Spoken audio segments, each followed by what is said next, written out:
Izuku is really growing up fast, isn't he? The numbers is the age of Izuku, like 9 is when he was age 9, so on and so on. 9. Gang Orca invited Izuku to an aquarium tour with an open invitation to his friends as well. Nezu went ahead and volunteered to bring the kids there. So Tenya, Shoto, and Izuku were following Nezu into the side entrance of the aquarium. Gang Orca made sure that they had the aquarium to themselves, so none of them would be bothered by any citizens during the tour. Nezu hummed quietly as he heard the small whispers among the friends of his child. They kept talking about how they were excited to see the aquatic animals that the aquarium had to offer. Shoto was excited to see the penguins and Tenya was ecstatic to see the stingrays.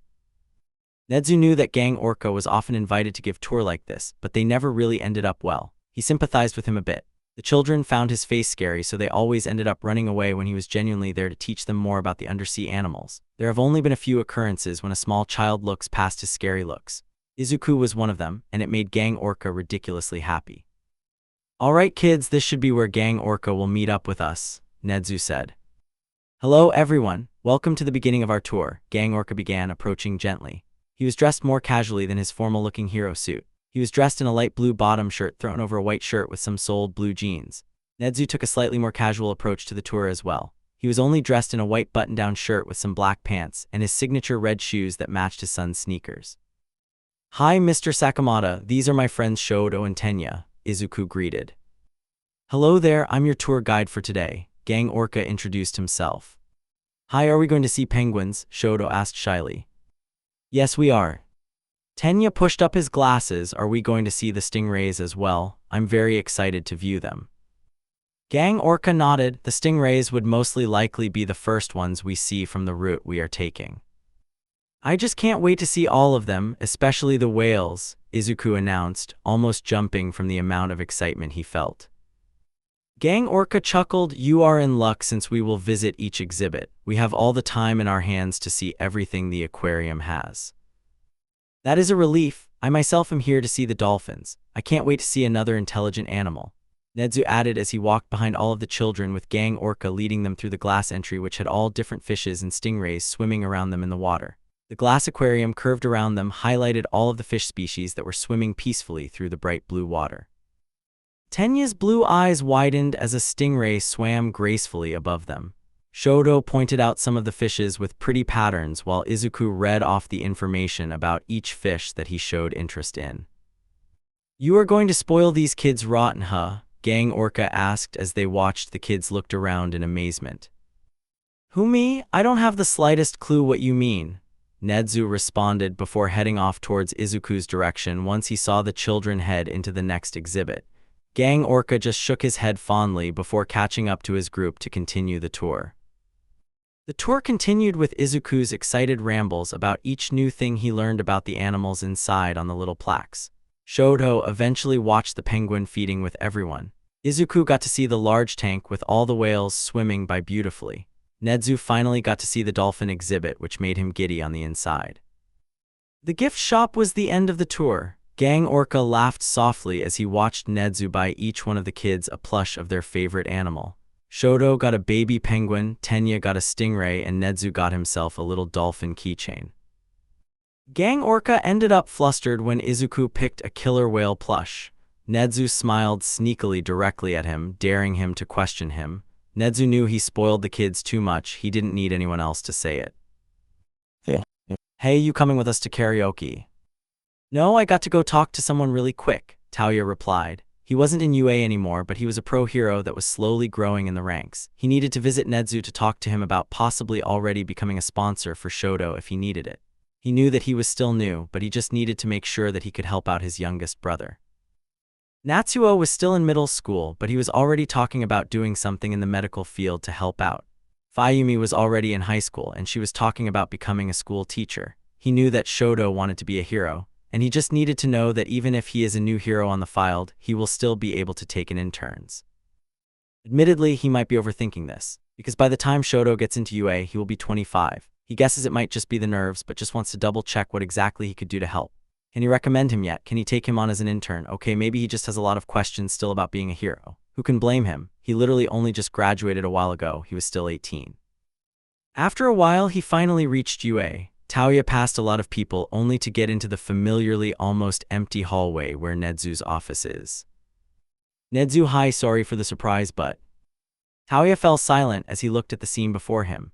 Nezu and Izuku were seated at a circle table with 3 chairs all around it. The lacy white tablecloth covered the table with an intricate design. All on the table were little sweets and pastries like macarons and scones. In the middle was their sugar cubes and honey next to 2 different pots of tea. Nezu and Izuku looked up mid-sip of their teacups.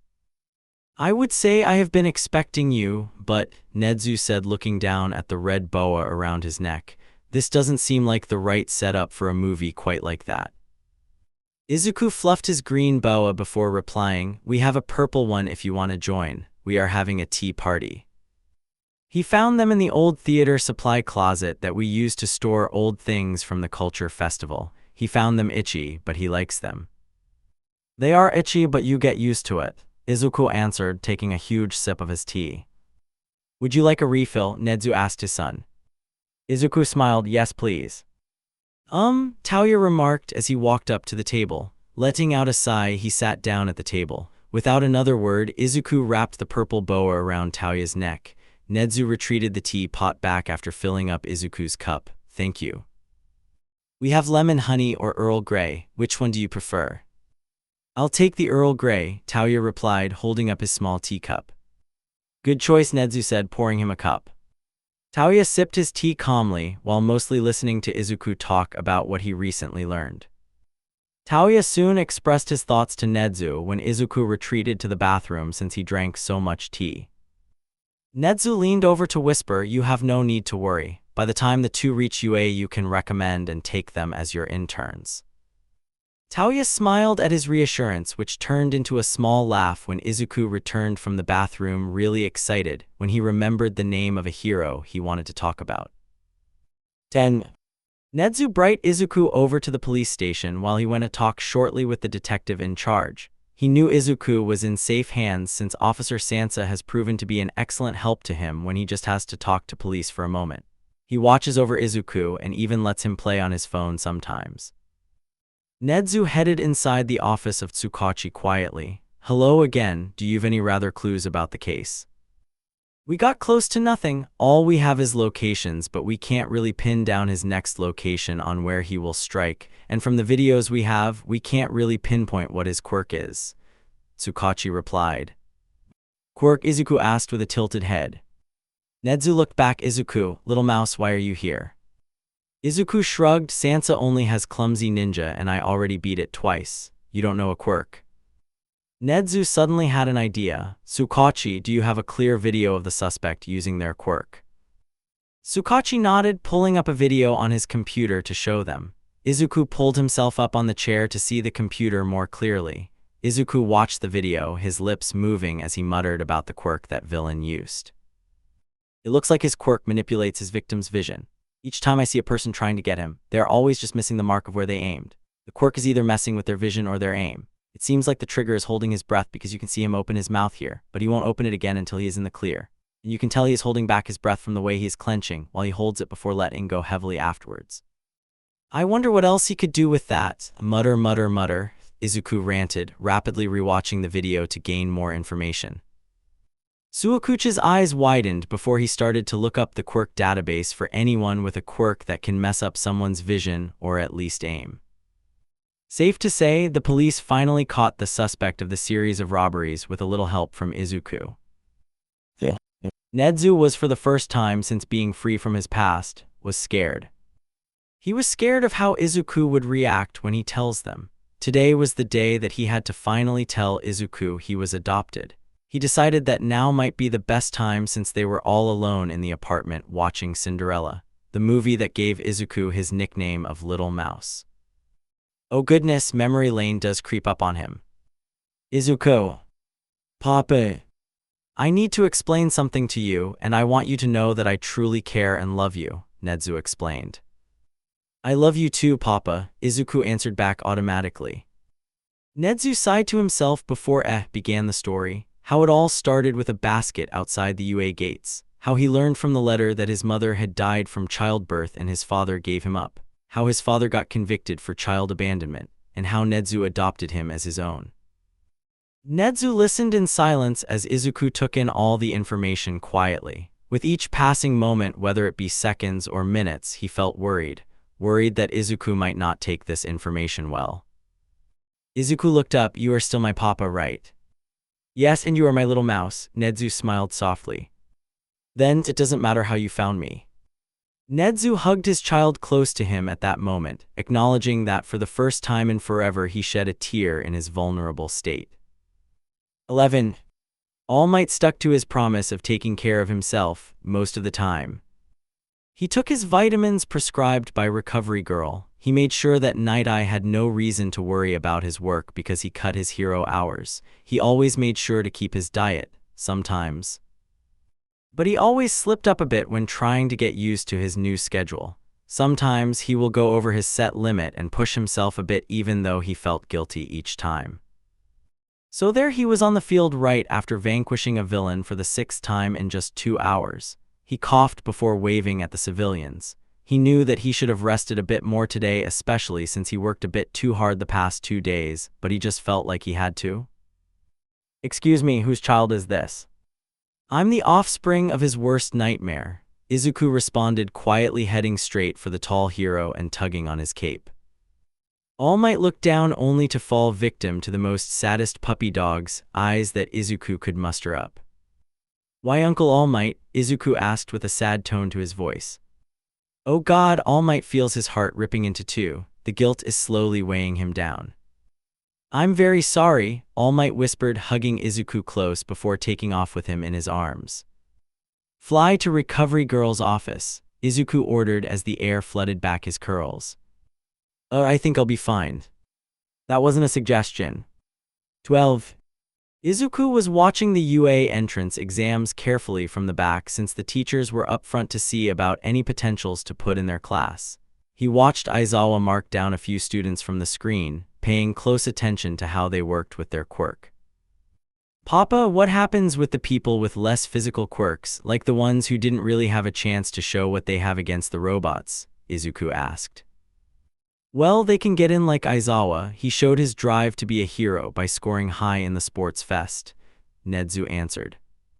Izuku looked hopefully. Would it be acceptable for a rule bender of sorts? "Care to explain?" Nezu asked. Izuku suggested, like maybe having a special spot or spots for people who didn't score high in the hero course. It would be used for others with more mental quirks like Uncle Zawa's. It could work sort of like an apprenticeship to help them train to get into hero course, or just be a sort of secret recommendation of sorts. "Where did you come up with the idea?" Nezu questioned. "I don't know, I was just watching the entrance exam with the robots. It is pretty unfair for people with strong mental quirks that don't work on robots. I know that I want to change it up, but I don't have a solid plan to revise it, and I want to tell you officially when I do come up with a good revised version," Izuku explained. Nezu hummed excitedly, "Excellent idea. I hope to see your revised entrance exam when you come up with the plan. With the secret second chance program, I'll see about implementing it. Who knows, I might even put you in charge of finding worthy enough people to bestow upon the opportunity." Izuku smiled happily as he followed his father back to his office. 13. It was one of those times where Aizawa and Hisashi took a few hours off their schedule to look after Izuku while Nezu was dealing with an intense situation with some other pro heroes. It wasn't often that they get a chance like this. Most of the time, they would just hang out with him with others when they had the time on the weekends.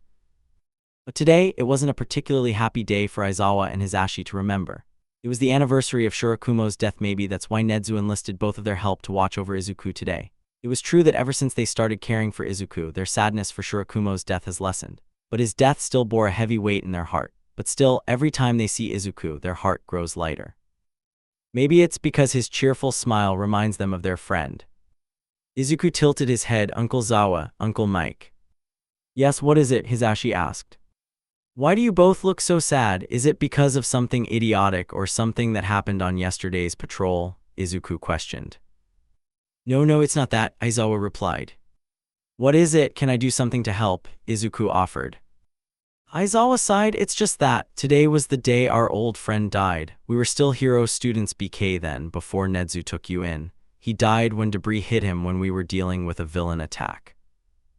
Hisashi grinned. Sometimes you remind us of him from the way you shine so brightly when you smile. Izuku placed himself in between the two on the couch. Can you tell me more about him? Aizawa smiled softly. He had a cloud quirk. He always kept us entertained in the class. He was sort of the class clown. He always brought smiles to everyone. We were a fantastic trio. We were like the trouble trio for everyone in UA, Hisashi added, throwing an arm over Izuku while leaning back into the couch. Did you get into trouble? Izuku asked. Aizawa looked away guilty. Well. Hisashi laughed. Don't lie to the kid now, Shota. Go ahead and tell them all about it. Zashi, Aizawa complained before seeing the hopeful look in Izuku's eyes. Fine, there was one time that we all dressed in cat onesies just to mess with people. We dressed up during lunch period and went to class in full on onesie. Aizawa took the most convincing though, Hisashi added. Did you get in trouble? Of course we did. No more onesies for us, Hisashi answered back before he leaned in, but they didn't exclude the cat ears. Izuku started to laugh while Hisashi explained the many times that he and Shirakumo put on cat ears when the teachers weren't paying attention. Aizawa smiled as he watched the bright smile grow on Izuku's face. 14. Izuku was keeping an eye on the Hero News, noticing how All Might has been out for a long time that day before disappearing on a hunt for a sludge villain of some kind that committed a robbery a few minutes ago. Izuku took a deep breath, running his hands down his face. Nezu handed over his phone with Sir Nightai already on call. Nightai picked up on the second ring. Hello, Nightai speaking. Do you know Uncle Might has been out today for longer than he promised? Izuku could hear Nightai's suffering sigh before he replied. He distracted me with the amount of paperwork that I'm dealing with right now. How bad is it? He will probably pop back into Skinny Might any time now. By the way, how is your own agency doing? We are all doing exceptionally well. Bubble Girl and Centipede are great sidekicks that deserve all the recognition. Knight responded. The sound of shuffling papers could be heard over the speaker. So, what do we do about Toshinori? Do you want me to handle this one? No, I'll be good at taking this one. Hey Papa, where should he be by now? Izuku asked, moving over to his papa who was sitting back in his desk chair. I believe he will be around downtown Musutafu by now. Do you want me to call on someone to help you get there? Nezu looked up with a small smile. Izuku shook his head before handing the phone over to him on speaker. I'll be fine. This will be a good time to use the jetpack backpack that Power Loader made for me for my birthday last year. Nezu laughed softly. Be careful, don't cause any property damage like last time. I won't. I don't think they are any large billboards this time, but I won't promise if any of them still have Endeavor printed on them, Izuku responded. Nezu replied, I'm sure none of them have any of them, and if they do, they have to talk to me about it. I won't tolerate any of that kind of publicity for that flaming receptacle. Izuku laughed. Wish me luck. Love you, Papa. You don't need any luck. You'll do perfectly. I love you too, little mouse. Nezu smiled as Izuku took off down the hallway. He could tell he was very excited to use the jetpacks since he didn't really get a chance to use them all of the time. He is going to be menace once he is old enough for his previous license. Villains will be terrified of him, I commented. Don't I know it? Nezu replied with a small chuckle. I raised him well. Nezu could see him through the window as Izuku expertly steered the jetpack towards where All Might was seen last. He had no doubt that Izuku would be a great hero. Sooner than later, Izuku arrived at quite a scene with MT, lady covering the street with her body. Izuku tilted his head at the sight. She had only recently debuted, and he remembers how earlier that day she stole the credit for taking down a villain from Kamui Woods. Izuku landed just a few feet away from the scene where a sludge villain seemed to be holding a student with explosion powers in his grip in the alleyway. Izuku peered to see All Might in the crowd in his skinny form. He headed straight over to him. We are going to have a talk after this. I can only imagine you have no time as of right now, or if you do, you only have a small amount. By no time to talk, someone is in trouble, Izuku said, matter-of-factly. All Might watched as Izuku raced up past the crowd with a backpack that looked suspiciously like the one that Power Loader gave to him a year ago. Oh, maybe that's why he got here so fast. He had a jetpack. Hey sewer sludge, how are you? Izuku greeted with a bright smile with his hands behind his back. The villain scoffed, what, another kid? Sorry, I already have a hostage, so get lost. Izuku smiled tightly before reaching behind him to throw a small grenade-looking bomb towards the sludge villain's face. The villain flinched only for the bomb to explode in a gas. Their eyes immediately started to water from the concentrated tear gas. Izuku swooped in after fixing a pair of goggles onto his eyes just in case from the same pocket that he got the bomb from. He rushed in while the sludge villain was weakened to grab the kid from the sludge. With a strong pull, he got the kid out from the gross slime. Explode near the middle of his face, that will get us enough time to get back near the heroes, Izuku ordered. The kid fired back, why should I listen to? Izuku loudly sighed, please do it now or I will have to waste another tear gas bomb and I hate to waste such things. A familiar voice yelled out, no need to fear. Oh well, never mind, somebody beat you to the punch, Izuku added. I am here, Detroit Smash. Izuku and the explosive kid watched as All Might punched the villain so hard in the air that he changed the weather. Later on, that explosive kid, even though he caused all the fire damage, was praised for his bravery, something that Izuku questioned in his inner thoughts. Izuku adjusted his goggles on his head before walking over to Kamui Woods and Dearth Arms, who saw who was approaching and immediately stiffened up. Now I understand that in most cases that waiting for support from other heroes in the area is needed, but I believe you two would have been enough to take down the villain.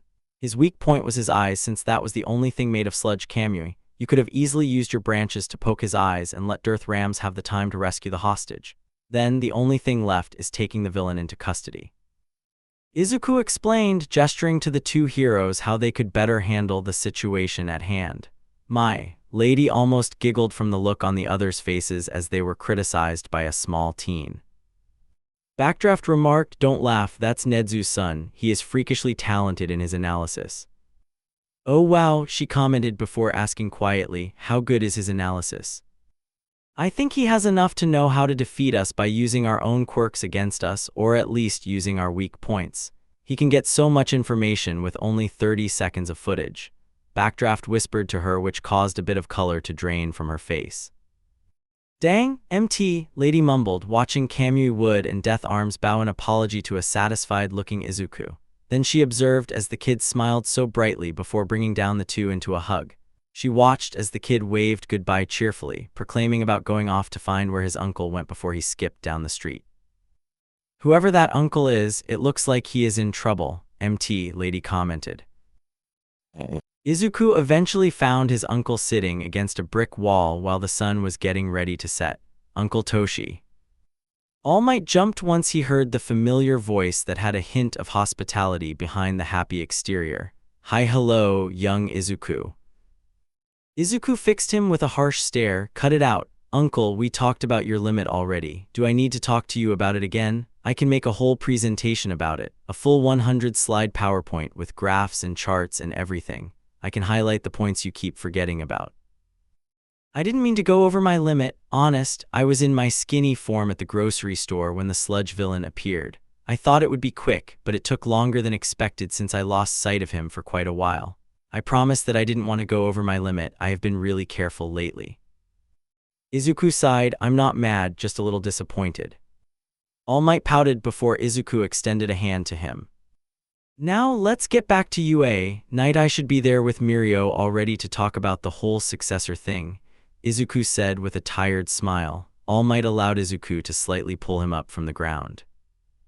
I don't think the jetpack will hold two people though. Oh no, we are taking the train there, Izuku answered back, linking his arm with his uncle's arm as they walked to the train station. You did at least take your vitamins today, right? Yes, I did, All Might smiled. It was Izuku's 15th birthday party, and it was only a matter of time before his friends and him will go to UA for their entrance exam. Speaking of UA, that's where his party is being held right now. Yep, on the off day with no students around. Nezu invited every friend that Izuku has made, which included mostly everyone he has met. Shoto was laughing at Tenya, who accidentally knocked over his glass of punch when he karate chopped the air. Tensei was giving a boogie to Taoya, who looked to be utterly done. Natsuo was looking in the mirror after Best Jeanist gave him an impromptu hair styling. Fayumi was talking to Hisashi about teaching. Aizawa was trying to nap in the corner in his sleeping bag that had a cat ear headband on the top of it.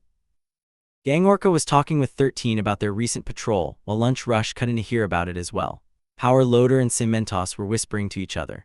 Midnight was helping herself to the strawberry macarons on the table while Vlad King took some of the red velvet cake layer that Izuku's birthday cake had. Ectoplasm was singing with Snipe in a little karaoke booth in the corner. After years of training with his friends, Izuku felt ready to take on the world top high school that his father was the principal of. He also heard that All Might was going to be a teacher, so that will be interesting to see. "Happy birthday, little mouse," Nezu greeted as he came to stand beside his son. Nezu looked up to the green eyes of his son and smiled. "Thanks, Papa," Izuku replied, smiling back cheerfully at his dad.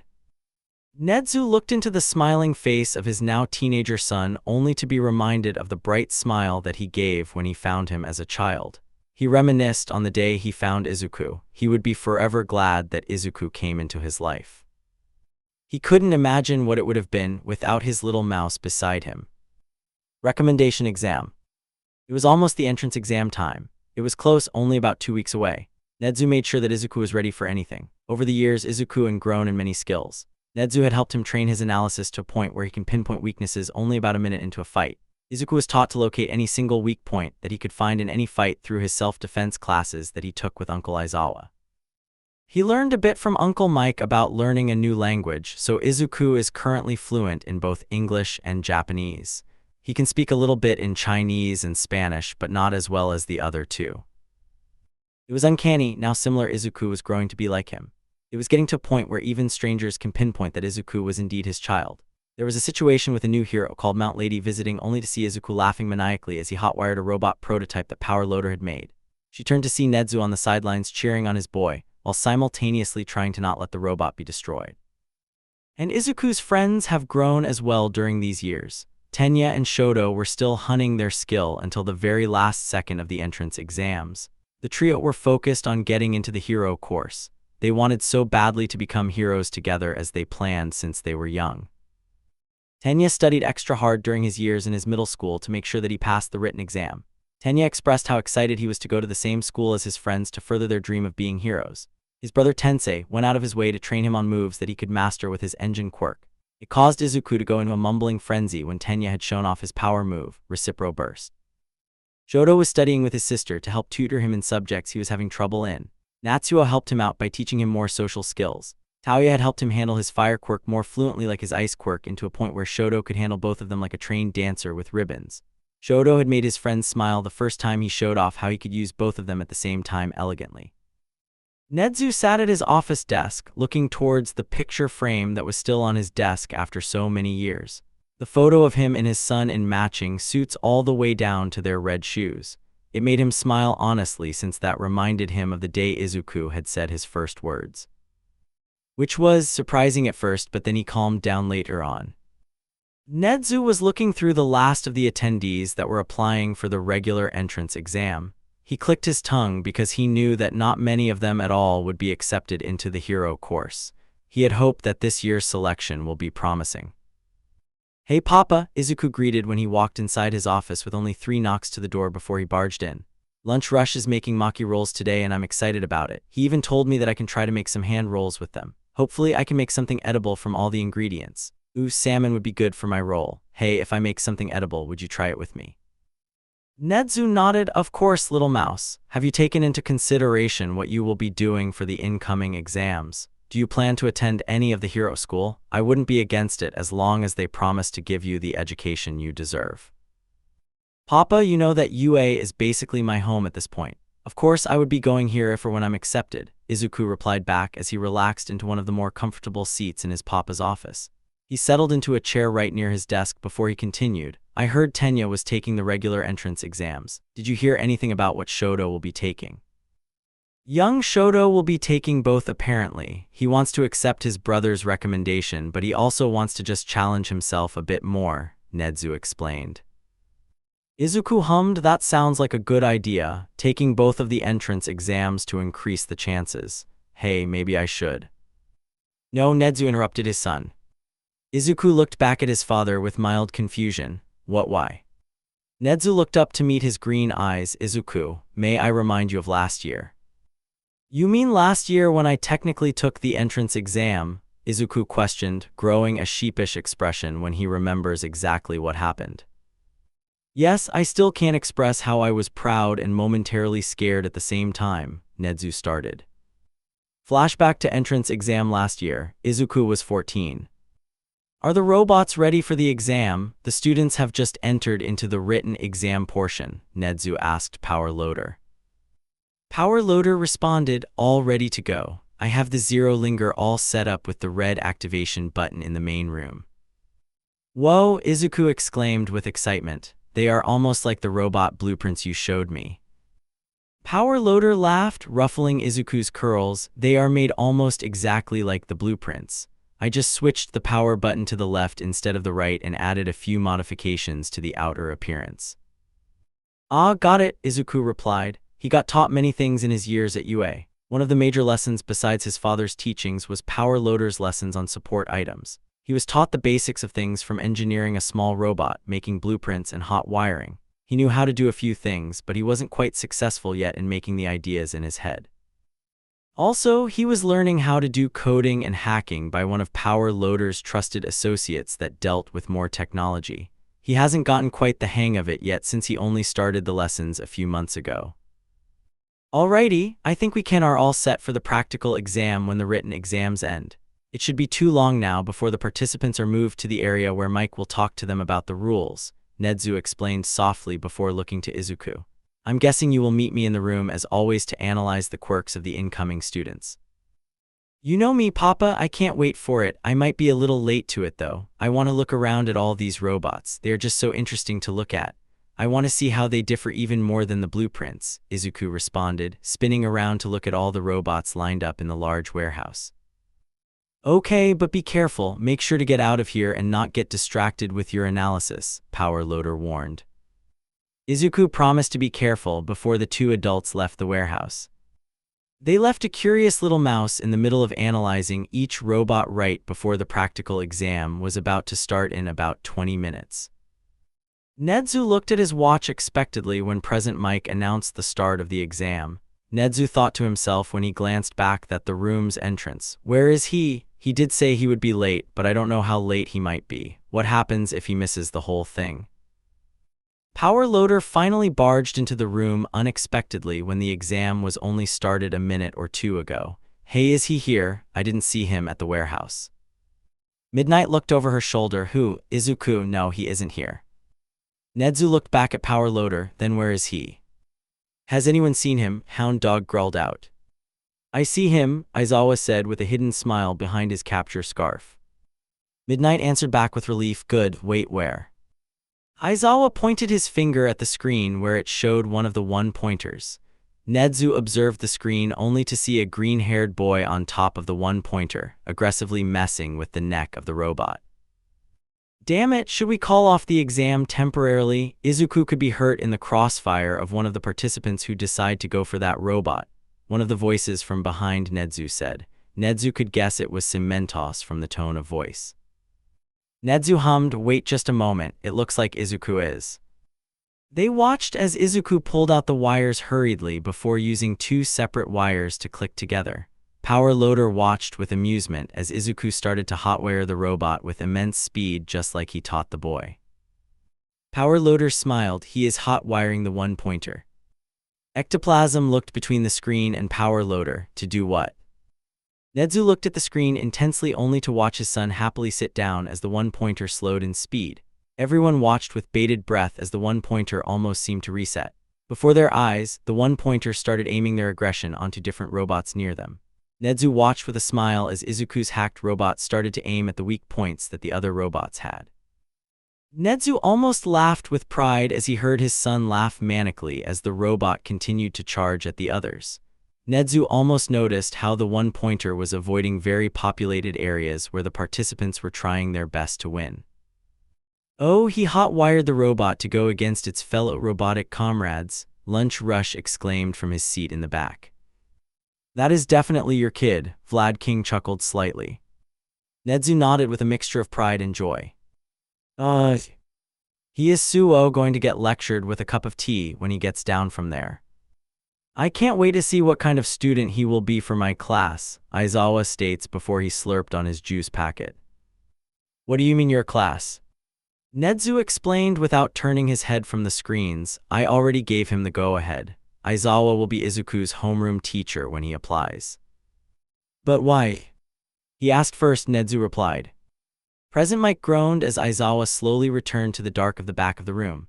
He hid his grin from the rest behind his scarf as he continued watching the kid take charge. From up on the robot's shoulder, Izuku was yelling about how the kids can use their quirks against the robots better, hearing him show the others the weak points of the robots as he passed by them quickly.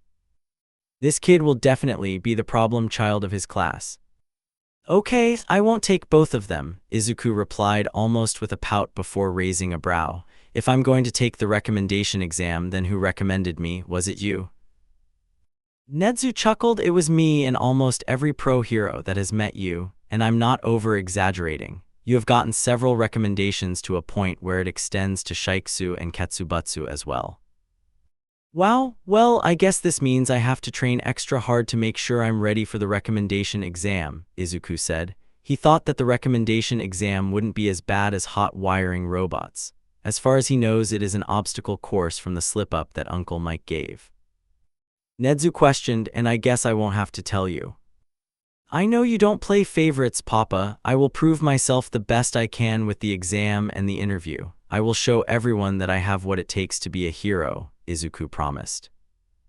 Nezu nodded. Good, but this time, don't make any Gundams out of the materials that are found in the recommendation exam course. No promises, Izuku said with a nervous chuckle. I'll try my best to not let you or any of the others down. You could never let me down, little mouse, and I'm very sure that the others wouldn't think less of you either, Nezu answered. Firstly, Izuku had to take the written exam in one of the many classrooms. He spotted Shoto all the way in the back next to a girl with a long ponytail. Izuku easily glided through the tests because of the help of his father's tutoring among the years. Izuku found the hero portion most enjoyable because he could break down what exactly the situation was and how to handle it with his abilities. The next part that Izuku had to face before the practical exam was the interview. Izuku was still dressed casually in a white shirt and black pants when he arrived inside the room. He was nervous when he walked in, only to calm himself when he saw familiar faces. He answered all of the questions to the best of his ability, and he really showed his analysis skills when they started to give him hypothetical scenarios. A rescue mission, a bank hostage situation, a threat against the city with a huge rampaging monster. Any scenario brought up would be resolved when he started talking about what he would personally do in that situation. Which all brought him down to this. Izuku changed out of the casual shirt and pants into a more fitting attire. He was dressed in a lightweight tracksuit just like many other participants that were recommended just like him. He walked up to see Shoto talking to the girl with a sleek ponytail. Hey. Oh, hello, I was wondering when you were coming. Izuku meet Yaoyorozu Momo. Momo meet Izuku. Momo said, nice to meet you. Same to you, I wish you the best of luck in the exam, Izuku replied. Thank you. Hey. Shoto turned around to see a tall teen boy with a shaved head bowing behind him. Hello. The boy greeted, I wanted to wish you all the best of luck on the exam. Shoto continued to stare at the boy, as to you. Yorashi Inasa. Best of luck to you, Yorashi, Shoto replied back, waving as the teen walked ahead. Yorashi smiled to himself after taking notice of his competitors. The son of Endeavor was more kind than he envisioned. He hoped that his father's eyes of cruel hatred weren't displaced in his as well, and turns out that the son of the former number 2 hero didn't have any trace of hatred in his eyes. All Inasa could see in his eyes were hesitance and yet a fierce flame of competitiveness. Izuku talked with Shoto and Momo a bit more as they walked to the starting line. Izuku looked up to see the recommendation exam looking like a huge obstacle course track. He looked around to see many other competitors taking their place at the start of the track. Izuku listened as Present Mike began to announce the rules. Use the course to the best of your ability. You can all use your quirks to advance ahead to the finish line. 6 at a time now. You will race this 3-kilometer course and I will record your time. Now get ready.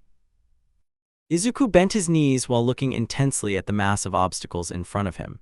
He didn't have much on him at that time. He looked to the left of him to see Inasa, Shoto, a girl with black hair, a boy with brown hair, and another teen with blue skin. He focused his eyes ahead of him to see where exactly he can go towards. "Get set, Gio," Present Mike yelled. The blue light went off with a siren-like bell to announce the beginning of the race.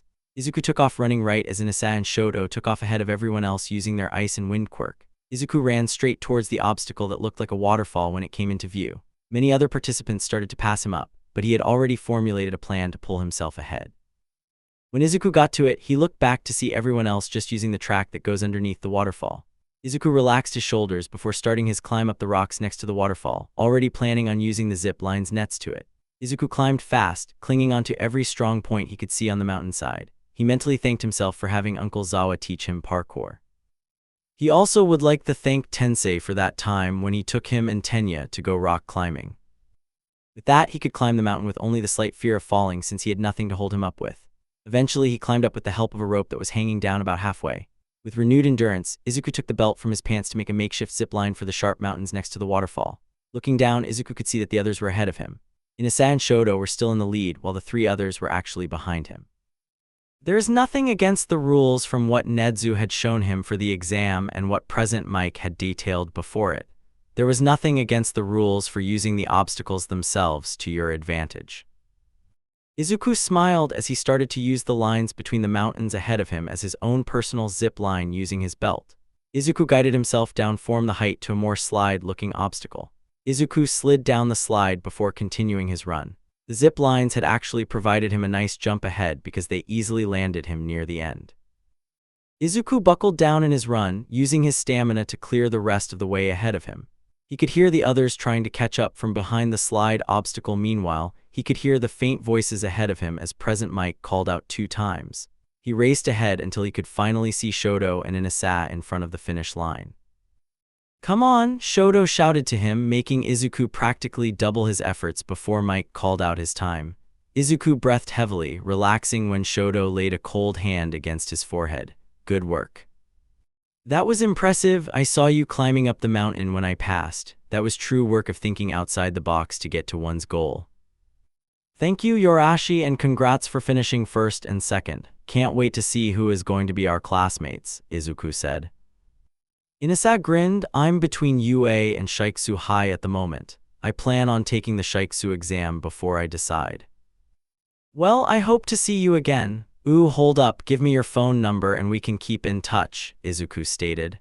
Inasa agreed, giving the two his phone number before running to catch the train since the exam was over. Shoto and Izuku relaxed for a bit while the next round started with Momo.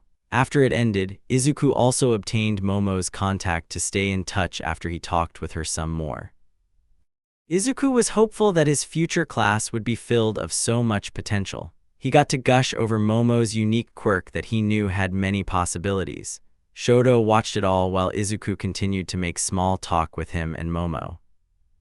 Izuku knew there was limited seats, but he can only hope that those seats will be filled of many people that he knew deserved the spot. After Izuku had taken the recommendation exam, he met with his father in the control room to watch the entrance exam that Tenya and Shoto would be taking.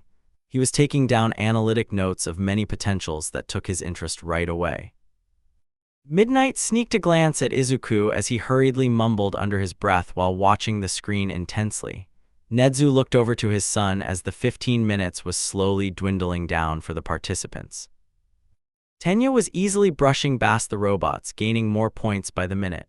Nezu guessed he was almost to 35 points by now since the timer was only reading 10 minutes. Tenya didn't use his power move wisely since it has been proven to stall his engines, but he was showing off the strength he truly had in his engines. Meanwhile, Izuku was paying attention to some other potentials in Tenya's area. A girl with gravity quirk activated by her fingers. That would be a good contender for rescue. Another boy who had duplicate arms that seemed to transform into eyes, ears, and hands. That would be very beneficial for gaining intel. And he also saw a purple-haired kid that reminded him of his uncle. "Hey, Uncle Zawa. What is it? You didn't have any children, right? Who is this, purple hair?" Izuku wondered, searching through the files of the participants. Aizawa passed him a file that showed a middle school identification picture of the boy on the screen. Aizawa hummed, "That would be Shinso Hitoshi." Izuku hummed as he took in the information with interest. Quirk, brainwash, ooh, a mental quirk, this will be very interesting. Ooh, Papa, this might be a good chance to use the special program. You're right, but let's see how he performs in the exam first to see how he will handle things. He does looks promising, Nezu replied. I'll be the judge of that. The kid looks like he has potential. He just needs to work a bit more physically and not rely on his quirk, Aizawa observes as he paid attention to the screen. They both watched as Shinso dodged the robot's path. They paid extra attention to how he pulled others out of the way almost instinctively. He pointed others in the direction of the nurse's tent as he continued ahead. Izuku smiled with a promise of mischief behind his eyes. I'm sure you can help him, Uncle Zawa. He just needs the right teacher after all. And plus with the program, it will definitely be beneficial for both parties. Ah, this is so nice. Shoto looked to be having more fun in his own testing area. Izuku turned his attention to his friend to see how he had already frozen half the robots on the fake city street. The robots' bodies were all frozen at the perfect time for all of them to remain steady. The other half of the street showed the burnt or melted robots. Some of them still had flames coming up for the tops of the heads. Izuku laughed as Shoto breathed out almost like he was bored before running off. No doubt trying to find people to help out since he thinks he already has enough points. He will no doubt grab more on the way through because it seems a few others are having trouble with the robots in his area, Izuku muttered, writing in his notebook as he spotted another boy with a hardening quirk on the other screen. Ooh, a hardening quirk. Perfect for offense and defense. It is very versatile and from the looks of it, he is very promising. Die, die, die! A changed yelling came from the muffled speaker of one of the other test areas that was shared with the boy with the hardening quirk. The explosive boy has great potential. He's outranking most of the others by all the villain's points he has, but he has no rescue points so far. He looks confident in himself to win, that's for sure. He looks strong and the quirk is no doubt powerful, Izuku commented, flinching when he saw that greedy look in the blonde's eyes. He didn't really like the overconfident ego that the red-eyed boy was showing, but Izuku had a feeling that UA could change him for the better. Nezu cleared his throat. Izuku, it's almost 3 minutes left of the exam. Already? Ooh, does this mean what I think it means? Izuku asked excitedly. It's time to press the switch, Nezu smiled. Time to release the beast, Izuku repeated back to his father with the same almost borderline sadistic smile. There is no doubt that they are father and son, Aizawa thought as he watched the duo release the zero-pointer. Aizawa spotted Izuku's overjoyed expression at seeing one of his favorites named Shinso move towards the gravity girl to save her from the zero-pointer. Aizawa knew that Izuku would be one hell of a student to teach this year. Original idea of introducing Shinso. Izuku, poking his head out of the air vent, I hear you looking for someone with potential. Aizawa, what are you doing? Izuku, I have the guy right here named Shinso. He acts like he could be you with a purple hair transformation.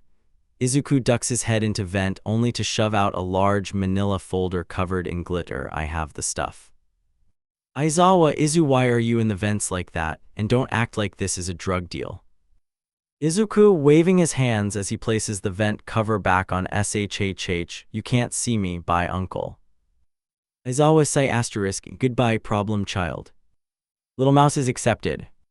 It was taking too long for the acceptance letters to mail out, and Izuku was getting a tiny bit impatient and a little more worried. It had been 2 weeks since the entrance exam. It has been 2 weeks since then that Izuku had analyzed students' quirks to allow a deeper look into what the potential students could do. 2 weeks, and there was no sign of any letter despite the multiple times each day that Izuku visited their mailbox. There was no sign at school either. None of the teachers commented on whether he got in or not. Each time he would try to get a hint, one of them would distract him. Power Loader had the most success in keeping Izuku away from questioning anything when he told him about my new developing project he was working on. If it wasn't Uncle Loader, it was one of his uncles or aunts that he adopted into his life. Basically, all the staff was like family or friends to him. Hound Dog interested him in most things because he was the counselor. Izuku would find himself buried in the books that Hound Dog would allow him to borrow. It was remarkable reading how the human mind worked and how exactly he can use it his advantage. It didn't take much for his father to agree to help him with his manipulating techniques. In fact, Nezu was more than happy to help his own son be able to use any skill available to him, even if it was as simple as the innocent damsel in distress manipulation technique. Izuku thought to himself, his papa would tell him that he didn't make it early enough for him to try to apply for enough school, right? Did he actually make it in? Is this what his sadism looks like, watching his own son watch the mailbox like a hawk each and every day for any sign of a letter? Oh, this must be hilarious to watch. Nezu watched from the couch with his evening cup of tea while Izuku made a peculiar face at a piece of sushi. He rose a brow while he kept a neutral smile on his face. Izuku, is something wrong with your dinner? Huh? No, nothing like that. I'm just thinking about a lot of things, Izuku stated before eating the maki roll that was being held up by his chopsticks. Ah, is this school-related? Are you worried about the letter coming in? How did you guess? Izuku laughed. Was it the number of times I visited the mailbox, or was I mumbling my thoughts again? A bit of both. I know that you would be a bit worried about your letter coming in. Who wouldn't? And especially into the hero class no less, Nezu replied. Yeah, of course, I just have to wait a bit more patiently for the letter to come in, Izuku said before returning to his maki rolls in front of him. He paused before looking up at his papa's familiar neutral smile that didn't reveal anything. But surely you must know when exactly the letter is mailed out. Nezu asked, why do you believe that? Izuku blinked at his dad, aware that he must be pulling a Gran Torino on him to brighten his mood. He only really did it in private with just them together. He laughed when he answered back, because you are the principal of UA. Principal of a hero school? Oh dear, that sounds stressful.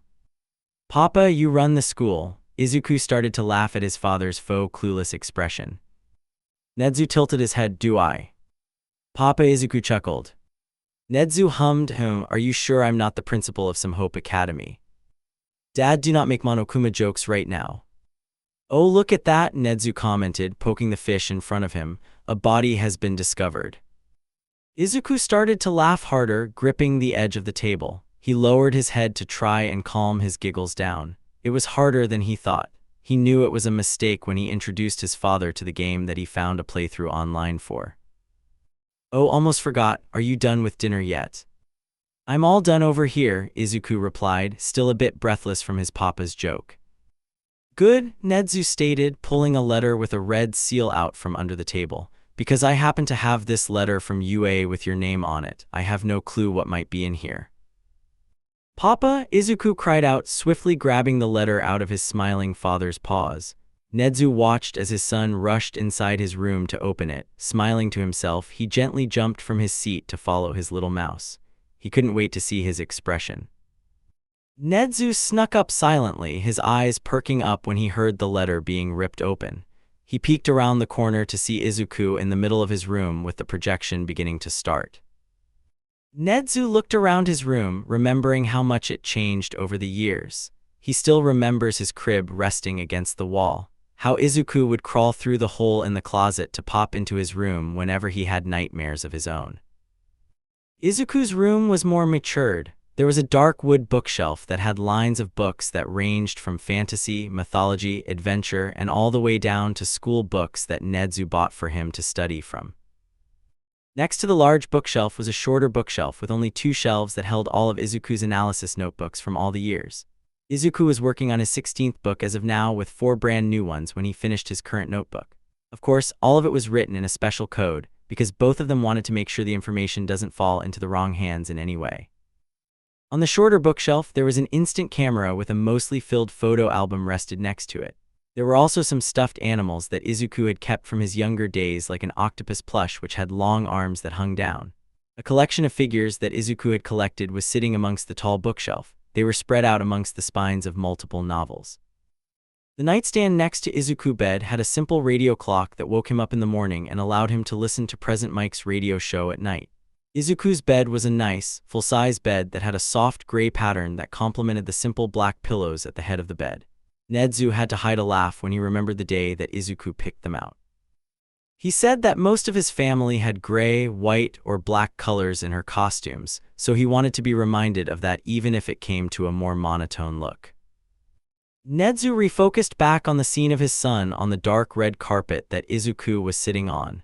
Izuku's eyes widened once the projection started to show Nezu waving at him. Papa, Izuku sighed, smiling to himself when Nezu's projection began to explain. Hello, Izuku. Normally a teacher I'll be teaching the hero class this year would be recording this message, but I decided to instead. Oh, you will be surprised about who's going to teach you this year, although he will be more like a substitute for your homeroom teacher. Nonetheless, let's get to your scores. You scored very high on your written exam with an A. The interview had shown the initiative and determination that you have toward reaching your goal, a goal that many of us admire in you. As far as the practical exam goes, you scored in the top 15 amongst the 100 or so that were there. And if that wasn't enough, your analysis skills proved to be very efficient yet again when you used it for the entrance exam that occurred the day after the recommendation exams.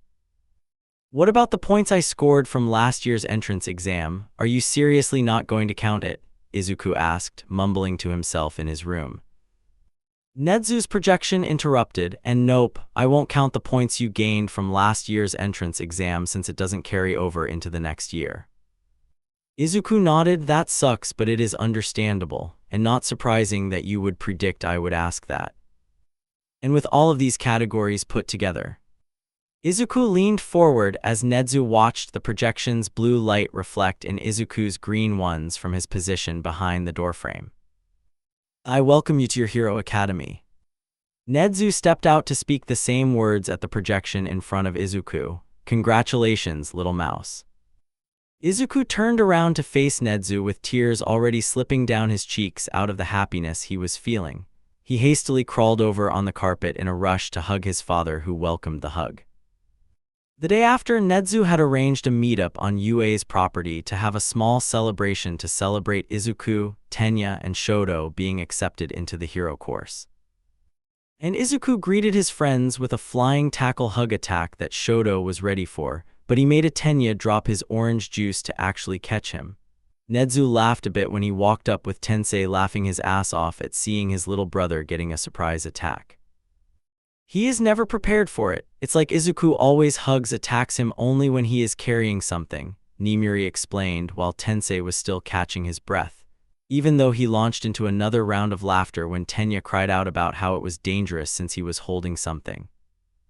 And yet, he never drops him. Even when he is taken off guard, he gets ready really quickly, Iida's mother commented while pushing up her glasses. Rei smiled at the three friends before glancing out of her eye to see her eldest son walking up. Hello, Taoya. Taoya hugged his mom in greeting. Hey mom, sorry I'm late, I ran into Hawks on the way here. You ran into the number 3 hero? Cool, Natsuo asked excitedly. He was currently enjoying a nice slice of watermelon in his hand with a light pink stain on his white shirt from the juice. Fayumi smiled. I could probably guess from the feather in your hair. Son of a biscuit, Taoya cursed, shaking his hair free of the 2 small red feathers that fell out. I knew he did something to me before he flew off. Damn it, did I get all of it? Wow, you are sure rubbing off on these kids, aren't you, Shoto-kun? Hisashi asked with a smile. Aizawa sighed with 2 fingers pressed to his forehead. Hisashi laughed at his expression. Aizawa turned to him. I'm not a bad influence, am I? Hisashi shrugged. I'm pretty sure you aren't. Back to the friends, they were all talking about who was teaching them and if they were going to end up in the same class. Was it supposed to say anything about where our class would be in the letter? Shoto asked calmly before taking a bite from one of the matcha macarons. Tenya answered with a swift chop of his arm. No, I believe that they will tell us where to go on our first day. But I do know that there will only be 2 classrooms of 20 students for the hero course. Right, Izuku nodded. Which teacher do you think will be our homeroom teacher? I can only guess someone that we are already familiar with, Shoto answered. Tenya asked while pushing his glasses up his nose, but would that be going too easy on us? Guys, Izuku commented, we have been trained by Midnight, Present Mike, and Eraserhead. If we end up with one of them as our teachers, they won't go easy on us at all. In fact, they will most definitely make it harder for us because they already know us. They know our limits and will try to push us to the best of our capabilities. So either one we get as our homeroom teacher, it won't be a walk in the park. And what happens if we end up with someone we are less familiar with like Vlad King? I'm curious to see where that will go, Tenya asked. Shoto rubbed his chin in thought. I'm guessing that they will be the same if not a little bit less. Almost everyone on staff has known us since we were small. Izuku has known them the longest though. Ha ha ha ha, Izuku laughed. That is very true, or this whole thing can take a whole 180. Tenya blinked. What do you mean? Think about it, they have known us for the longest time since we were young. Izuku paused for dramatic effect. They have enough baby pictures, embarrassing stories, and enough ammo to humiliate us if they wished. And you would still be in the most trouble since your dad is the principal. Shoto held back his laughter when Tenya continued. He would technically have full reign to talk about you over the intercom. Izuku smiled. I have no problem with that. It will give me more ammo against my classmates since they would know who exactly they are dealing with. True, Shoto nodded with a gentle smile. I would be more worried about the staff. Uncle Zawa won't do much to show his care for us so openly, but you best believe that Uncle Mike would take the chance to embarrass any one of us anytime, Izuku added. We are all in danger. Shinso Hitoshi doesn't expect to get into the hero class. He didn't get as many points needed to get into the class on the day of the entrance exam, so he must have failed. He did try his best, and his mother keeps saying that was all that mattered. Good thing he also applied to general education. His mother tried to cheer him up since the letter didn't come in yet. She said that anything could happen, and he wanted to believe her words. Somehow he doubted it. He didn't tell any of his classmates that he had taken the entrance exam at UA once he knew that they would just tease him about his villain's quirk. When the letter finally came in, his mother was working a little later at her job. He opened it alone in his room after changing out of his school uniform. He waited patiently just to see the principal of UA pop up next to a figure he didn't recognize. A figure with dark black hair, tired eyes, and a bored expression. He scrunched his brow at the appearance of the two. Why would they need two people to tell me I failed? He asked out loud to himself. Nezu greeted. Hello, Shinso-kun. Am I a bear or a mouse? Just kidding. I'm the principal of UA, and I am joined by one of the faculty to tell you about your situation. Situation? He questioned, leaning closer to the projection. In the written part of the entrance exam, you managed to score high into the top 50 students. In the practical part of the entrance exam, you weren't able to score any villain points. However, you scored many rescue points by helping out fellow contestants, and the most bravery you have shown was the action against the 0-pointers. Many of us were impressed with your rescue of the girl stuck underneath the rubble. Wait, so that means... In total, you have scored 56 rescue points. Congratulations, Shinso-kun, and welcome to your hero academia, Nezu said with a joyful smile. I made it in, suck on that. Hitoshi shouted to himself in his room, pumping both of his fists into the air in celebration. The dark-haired man next to the principal began to speak, although you have scored enough to get into the hero class. Damn it, there is a catch, Hitoshi whispered angrily to himself, looking back at the projection. The man continued, from what I saw, you rely on your quirk. During the exam, you were at a disadvantage against robots, so you couldn't use your quirk. So you were chosen to go into a newly formed program called Second Chance. Second Chance was made for those who go overlooked, ones who have mental quirks, and ones who have proven their potential. This will allow you to train your body as well as train your quirk to be okay even better. This will include extra lessons just so you can reach your full potential. So congratulations on getting into the hero course, but just know that it isn't all runs and games. I'll be seeing you on your first day, don't disappoint. Hitoshi froze when the projection turned itself off after the news of his acceptance was finished. Leaning back onto his bed, he grabbed a pillow to scream his heart out into. Flashbacks and cookies. I can't believe we are going to UA soon, Izuku almost bounced in excitement as he talked to his friends. It's almost a week away. Are you guys excited for it? I know I am. The three childhood friends were all sitting in Shoto's room with a plate of warm chocolate chip cookies that his sister made. She was still practicing a bit because she wanted to surprise her students to reward their good behavior. Of course I am. I'm very delighted to be with both of my friends even if we might be in separate classes, Tenya replied, breaking a chunk out of his cookie to eat it more cleanly. Shoto looked up with his cookie sticking out of his mouth. I don't think we will be separated from each other. I feel like it would only be logical to have us together since we are already familiar with each other. And I guess we will be the two recommended students in the class, Izuku asked. Since Inasa is going to Shiksu, that means we have a good chance of being two of the 4 recommended students. By the way, Tenya, you still need to tell me what your next free day is so we can introduce you to Inasa. Yeah, you are both tall and loud. You have some similarities, so I feel like you two will get along, Shoto agreed with cookie crumbs in his mouth before realizing what exactly Izuku was getting at. He swallowed what was in his mouth to turn his head to Izuku. Oh, right, I forgot to tell you guys. Tenya looked up worried. What is it? Is it anything bad? Do I need to find an alibi? Izuku questioned, looking ready for anything that Shoto would tell them.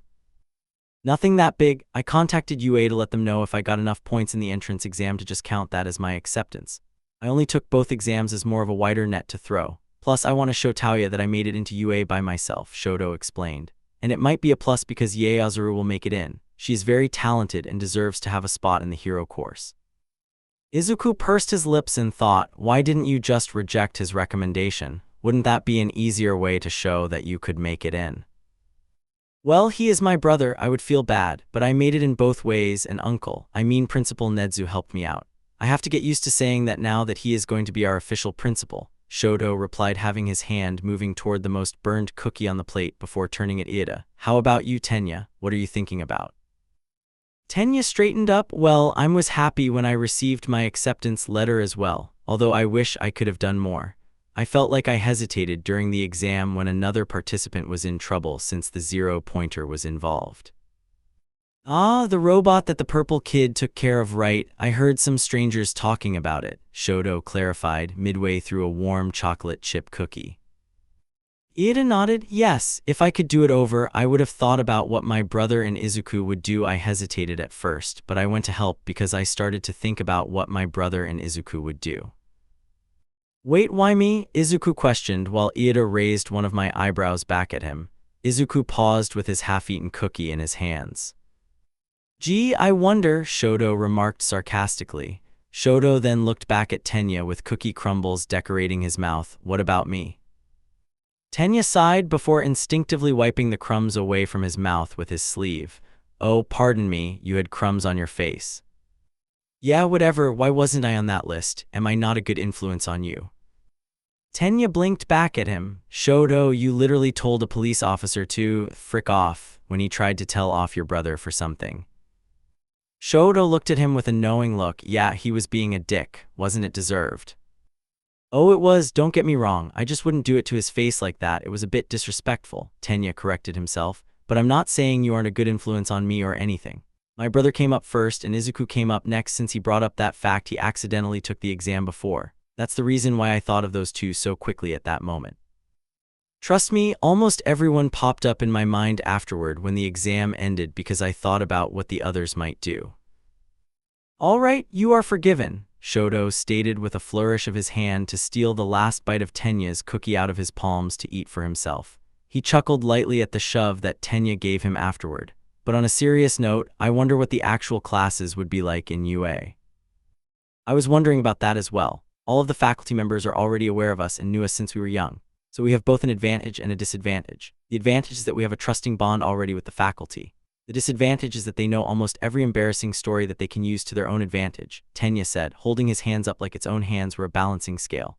I also wonder what the official training will be like. We haven't done really anything with the training grounds since they were only used for UA students. But we have been through hero situation exercises before, Shoto added his own thoughts about it, wiping his hands clean with a napkin. Remember when we began training when we were a little younger, what ages were we? Tenya continued, humming and thought, we must have been like 6 or 7 when he started to tutor us. Shoto nodded, yeah, and even then we didn't do anything besides learning control and exercise. We began real training when we were a bit older at like 9. I remember the first day we trained like it was yesterday, Izuku sighed, bringing his hands to rest behind his head. Ah, past memories. Flashback. Training? Shoto asked weakly with his eyes widened in surprise. Yeah, Papa is going to tutor me and then train me, and we can all train together. Shoto looked like he was taken aback by the news before he saw Nezu approaching the 3 friends. The training in question will just be outdoor activities and exercises. It would function more as physical education than real training since you 3 are still so young. If you wish to train to be a hero, I would advise you to wait until you are around the age of 9 or so. Nezu grabbed Shoto's small hand to reassure him. Don't worry, this is a safe space. The faculty here and I would never force you to do anything you didn't want to do. You have nothing to worry about. Hey, Izuku-kun, I practiced my quirk, Iida announced proudly, drawing Shoto's attention to his other two friends. Izuku looked excited to hear that news. Oh really? Show me, Ten-chan. Okay, here I go, Iida nodded, jumping up before breaking off into a sprint. Izuku cheered as he watched his friend kick up the grass while he ran. Iida's engines were making him go so fast that he almost looked like a blur. It might have been because he was still so small. The blur didn't last because Iida had eventually run into a tree headfirst on the way back. Izuku gasped worriedly, rushing over to his friend, Ten-chan. Tenya, Shoto shouted after Izuku, Nezu following behind him as the three ran to where Iida was. Iida looked up with his glasses askew on his face and a red mark on his forehead. Ow, tree bark, Iida mumbled as he rubbed his forehead. Nezu asked, Iida, would you like to go to recover girl? I'm sure we can get her to help or maybe get some ice to help as well. Yes please, Uncle Nezu, Iida mumbled, allowing Izuku to help him up. He stumbled just a bit because of the uneven ground caused by the large roots of the tree. You might need a new pair of glasses, Shoto brought up, looking at the crooked glasses on Iida's face. Iida blinked, bringing a hand up to his glasses to try and adjust them. Is it that bad? Izuku only answered when a tiny screw fell into Iida's hand. He chuckled a bit when Tenya looked so shocked to see it fall into his palm. Ten-chan, you might need to carry around extra pairs of glasses. That is an excellent point. It would be more efficient, Iida said, trailing behind Nezu into the nurse's office with his friends next to him. And then you began to carry, what, 5 extra pairs with you in all times? Shoto questioned, eyeing the cookie on the plate while Izuku was still on his second one. Izuku smiled teasingly. I would say more like 10, in each pocket. It is not like that, Tenya argued back. I don't carry that many glasses anymore. Izuku stared at Tenya, locking eye contact with him. He waited for a moment before bringing out his master move that always worked on his childhood friends, Ten-chan. Ooh, a childhood nickname, ooh, Shoto whispered. Tenya stood his ground for a moment before sighing heavily. I only carry 3 pairs on hand now, but I do keep at least 20 pairs in my bedroom and an emergency pair in my backpack. Oh, I was closer to you, I win, Shoto commented. Izuku raised an eyebrow. What are you exactly winning? Shoto met his eyes with an unimpressed expression. He didn't break eye contact as he slowly took the last cookie from the plate. But remember when we actually started our official training? We were like around 9 when it actually started to get serious, Tenya brought up, letting the others reminisce about their past. It was when they were older when it eventually happened. They all still wanted to be heroes that made a difference in the world. So from when they were 9 to when it was time for the entrance exams, they were trained by some of the best heroes. So they each had time to train together and separately. Tenya got taught by his brother mostly when he got off of patrol, using the school's track to race with him to help with his endurance. He even told him about a certain power boost that he could start when he was ready. Shoto also got taught by his brother on how to control his fire better. His mother helped guide him with his ice, advising him to use more of ice sculpting techniques to create weapons out of the ice using his fire to melt it down to what he wanted. His sister gave advice about how to gain better control by remaining calmer since she noticed his quirk flares up when too many emotions overpower him.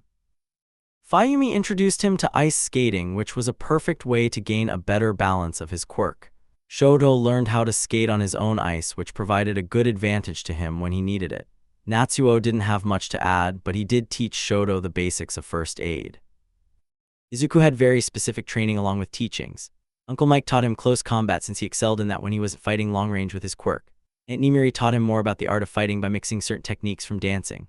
He took dance lessons to improve balance and flexibility. Uncle Aizawa taught him all about stealth, martial arts, and parkour moves like jumping from roof to roof using support item if needed to help him out. Izuku still remembers the day when he was 10 that he decided he wanted to try and master his uncle's capture weapon, only to be hung upside from the tree by the weapon while his uncle watched him.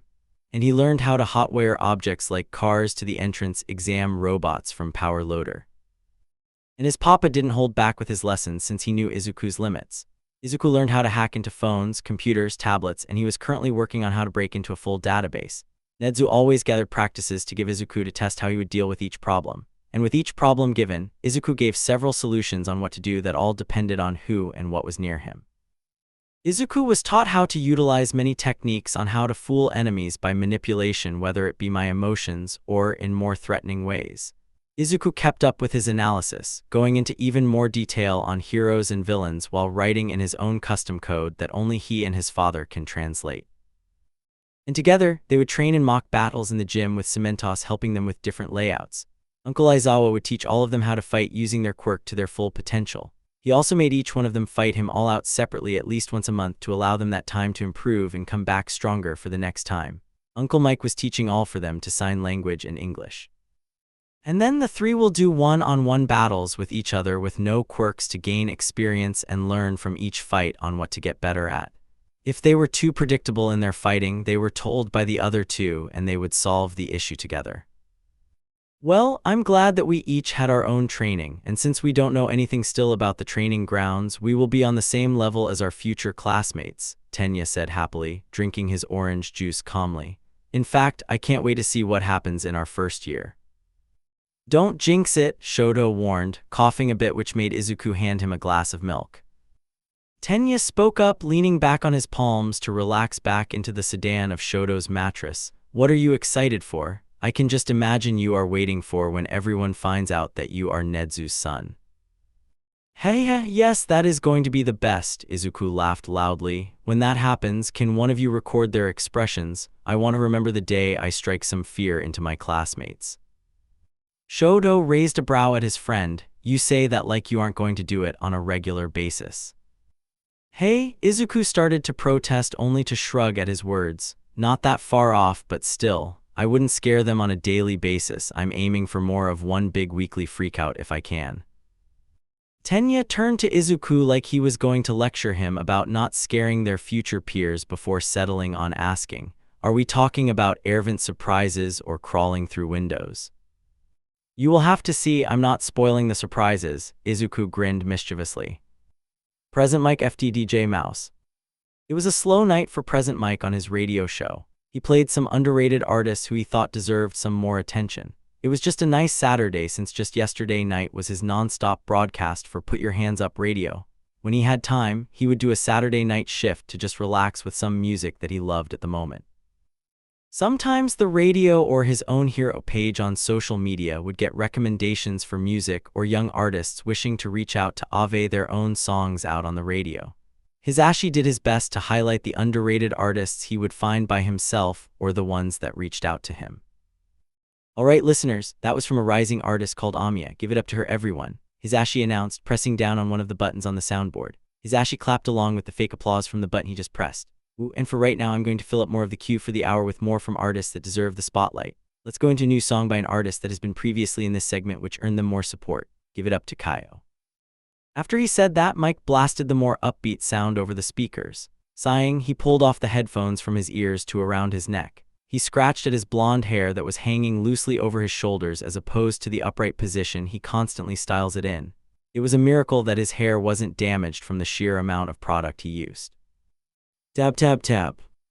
Hisashi paused with his hand in the middle of playing with the ends of his hair to look up to the glass window behind him. He straightened up with a smile when he saw that it was Izuku looking right back at him with his freckled cheeks smooshed against the glass. Come on, Hisashi encouraged with a cheerful grin, waving the young teen in. Izuku hurried around the window to find the door to the room where Hisashi was in. In under 30 seconds, Izuku was coming through the door with an assistant at the radio station who closed the door behind him. Hey, Uncle Mike, I just thought I'd stop by. Hisashi stood up from his chair to pull Izuku into a hug. Izuku smiled after they pulled away to sit in a guest chair near Hisashi that had its own microphone. The microphone was positioned perfectly in front of him, just like Mike's own mic. Oh, this will be your last radio show before you head off to UA. Are you ready for that, little listener? I was born ready for it, Izuku answered back, leaning back in his chair so he could adjust the height to relax better against the table. And does that mean DJ Mouse is ready to have his last show before UA too? DJ Mouse has been his alias in the radio station since he didn't want his name out there in the public so soon. Izuku started his radio alias back when he was around 10, when Present Mike was watching over him one Saturday night. Izuku walked into the radio station when Mike started to talk to his fans through submitted questions. He proudly walked into the station when one of the questions turned out to be more of criticism towards Mike always being too loud for him, which caused Izuku to become super defensive of his uncle. Then more questions were submitted when everyone on the radio heard a small boy's voice call out, "Don't talk about Uncle Mike that way." Upon that spectacular first introduction, Present Mike introduces him as DJ Mouse. Safe to say, DJ Mouse gained a lot of support through social media, with a lot of fans speculating about who he might be. There was even one fan theory that DJ Mouse was Present Mike's son. And ever since then, Izuku would show up randomly on Saturday nights when Present Mike was doing a show to come in and talk.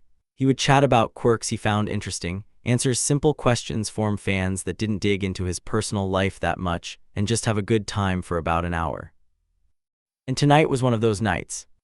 Hisashi paced the headphones back on his head. He turned down the volume of the instrumental music mix to talk over it. All right, listeners, welcome back to the show, and we have an unsuspected special guest with us tonight, yours and my favorite guest, DJ Mouse. Hello, Izuku greeted into the microphone. Happy to be here again. ALRIGHT, Hisashi exclaimed loudly, leaning away from the microphone to not hurt any ears that might be listening in. How are you doing tonight, Mouse? Not too bad, Izuku shrugged. I'm getting ready for the new upcoming school year. I got some new stationery, notebooks, and a brand new backpack. Present Mike nodded. Yes, I heard that you are starting relatively soon. Would you want the audience to know where you're heading, or do you want to keep it a secret? Well, if anyone wanted to know, I will be attending a hero school. I'm not telling any of you which one yet, Izuku chuckled. But I know that won't stop any of you from guessing and theorizing. I do love the fan theories about me that all of you post on the online forums. Speaking of hero schools, let's focus on heroes for a moment, because I want to know about your opinion on the fight that took place near Dagobah.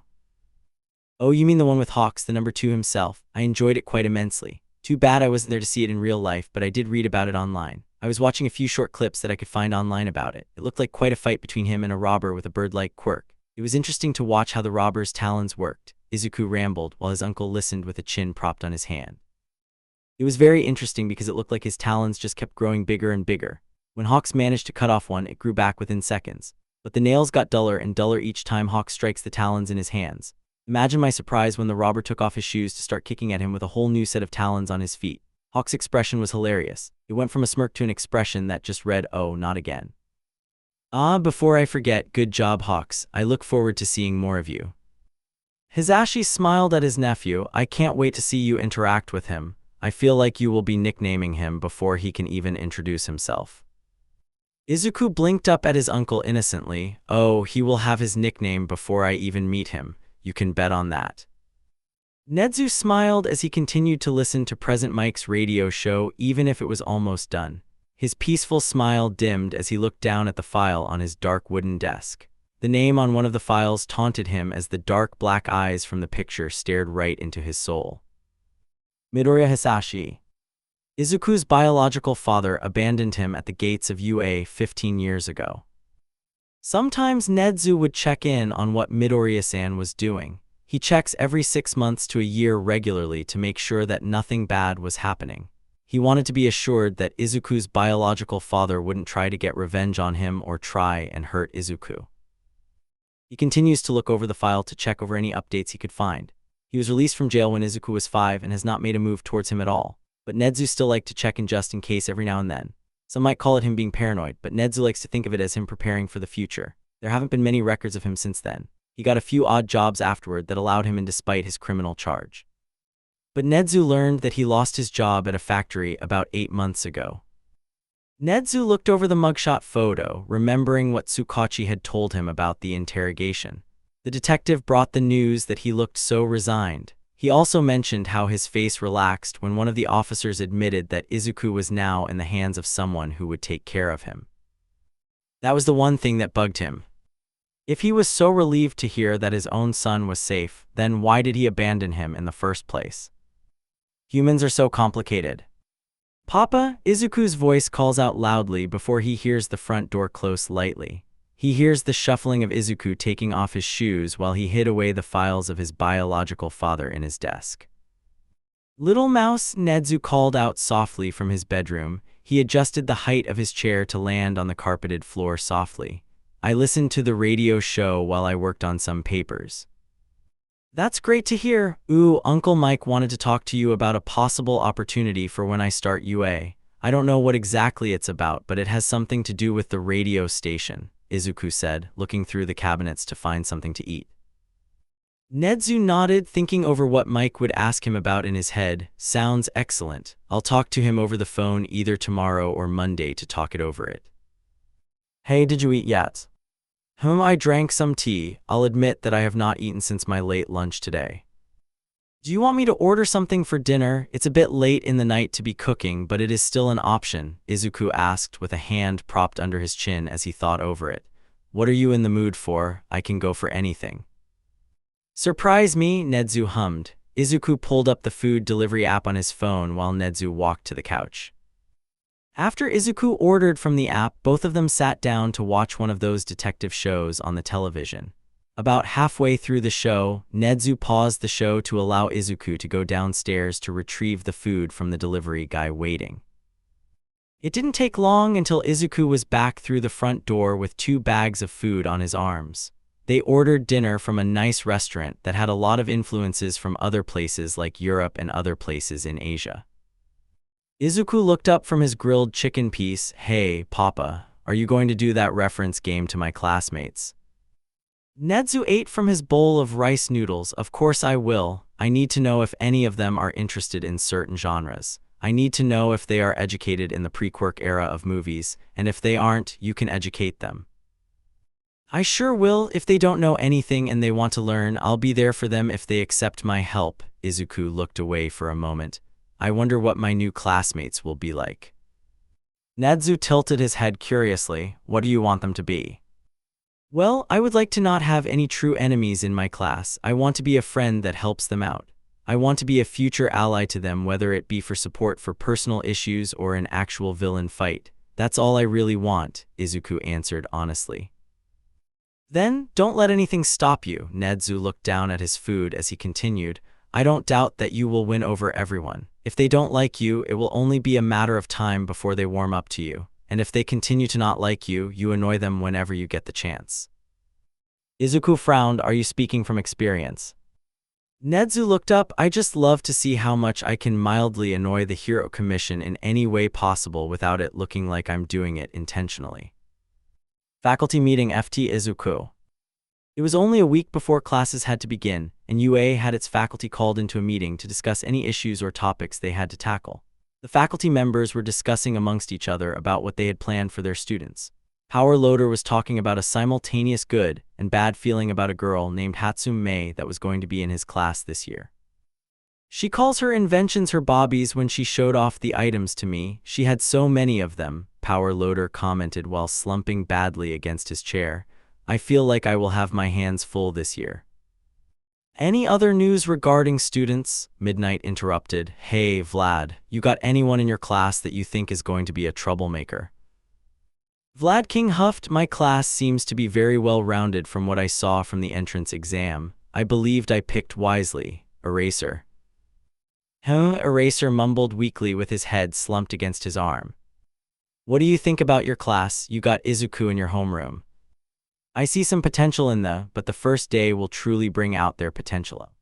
Oh, you are doing the Quirk assessment thing again. Are you ever going to show up for the welcoming ceremony? It's not needed, Eraserhead replied simply. He adjusted his head to rest in his palm as they all waited for the meeting to start.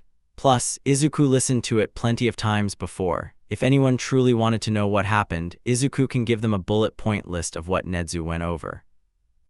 Since we are speaking of Izuku, is he doing the presentation? Present Mike asks quietly. Eraserhead nods slowly, only when the meeting ends, but yes, he will give a fully prepared presentation. I helped him with some of the ideas. All Might sat at the closest desk to where Nezu would be presenting with a small notebook open that he was scribbling in. He listened to the others talking while going over the ideas in his notebooks. Okay, so I introduce myself like a normal teacher when I come into the classroom. He was very appreciative of the job offered by Nezu to teach at UA, since it would give him the chance to work more closely with his successor about OFA. but he was teaching here, of course, to the first years mostly because he was just an amateur with no experience. Nezu didn't trust him enough with the third years yet until he proved himself to be the greatest teacher, but he will show him that he is great at being a hero and a teacher to the new generation. With that encouraging thought in his head, All Might looked up from his notebook just in time to see Nezu stroll into the room with a thermos in his hand. Izuku was right behind him with a tablet and his own thermos clutched in his arms. Izuku closed the door softly behind him while Nezu situated himself at the head chair to face his faculty properly. "All right, let the first meeting of the incoming school year commence," he announced joyfully as the teachers prepared their folders to report what they have planned so far. All Might looked around at everyone before flipping through his notebook to land on a certain page filled with unintelligible scribbles that he had for his scheduled class time. Izuku glanced over at his paper with a worked look. He might want to help All Might out with making his class plans more clear. So one by one, the teachers answered Nezu's checklist questions about what they had ready for the classes. Power Loader had his lab all set up, but he was going to get more material for the students to work with the next day so they can get started sooner than later. Ectoplasm was ready to go with all his mathematic lessons planned out for the year, all prepared in a neat planner that he decorated with star stickers for fun. Midnight has all her modern art classes outlined but not fully planned out yet. She picked out all the art mediums she wants for the students to know, and she even has a fashion course planned. Snipe had an idea for some Western to mix into his class, and he said that there wasn't much he had to do since he has the classes basically outlined for the lessons. Mike had his English plans for teachings all lined up for each day with enough room to move around things if needed. He was very excited to share his idea of an extra credit assignment that is to memorize an English song. Aizawa was straight to the point, with most of his classes going his own way to help them achieve their potential. Cementos and 13 shared that they had all of their plans completed for the most part. When it was All Might's turn, Aizawa raised a pun eyebrow to how he was surprised that he had to plan for about a month ahead since he only had 2 weeks planned out so far. Izuku got All Might's attention when he finished. "Uncle Might, I can help you out if you want on your schedule if you need it." 13 offered, "All Might, if you really need help, I have no problem with it. My lesson plan is already prepared, so I have no trouble helping you out." Thank you, but All Might started to reassure her that he was fine. He would appreciate it very much since he is still new at teaching. Nezu interrupted All Might to reply to 13. All Might gratefully nodded back at the space hero before turning his attention back to the principal. "Okay, now that everything is settled amongst our faculty, Izuku has something to share with us that he has been working on for quite a while. Everything presented will help us improve the school, so your thoughts will be needed," Nezu announced to the rest of the faculty. Aizawa hid his knowing smile under his capture scarf as Izuku fiddled with the tablet to display his screen for everyone to see. Izuku prepared a lot of ideas that we will discuss on possibly implementing in the future. "Okay, I'm ready," Izuku mumbled, standing up from his chair. He momentarily paused before he walked over to the front of the table behind his father to stand next to the displayed screen. Okay, hi, I noticed there are some things that could be changed, so I wrote down all of the ideas that I will now show you. I focused mainly on the entrance exam since we all noticed that it leans more towards flashy quirks. So yeah, I have gathered a lot of ideas that can help us change the entrance exam to be more inclusive towards other quirks and other people as well. If you have any suggestions or feedback about anything, they will help out greatly. If you have any questions, please speak up so we can further go into a discussion about it." Izuku glanced over at Nezu, who waved at him with his paw to continue. "Okay, I'll start now. The main topic to about is the entrance exam and what can be done about it hopefully in the future. I researched quite a bit about different things that could be helpful to implement or a completely different way to how the exam is as a whole. The goal is to have a mostly, if not all-inclusive exam to help out any future here in the making." Izuku turned to the screen to show off the title screen, which had the basic layout map of the entrance exam with the 4 robots listed. The first option is an escape room type exam with a goal to rescue hostage, Izuku explained, flipping to the next slide, which showed a sketched-out building with rooms highlighted on different floors. It had drawings of locks, keys, and papers around the surrounding bullet points that explained what it was. They will navigate the city looking for clues available through evidence is well hidden. There will be several buildings set up with the room layout different each time, so they start at the bottom and work their way to the top. They will have to find clues to go to their next room to save the hostage at the end. This is a unique exam, but not many people are good at these types of games," Ectoplasm commented. Vlad King leaned back in his chair. "This is a pretty interesting idea. I feel like Izuku can do this in like 10 minutes, Midnight muttered to Mike, who nodded back at her.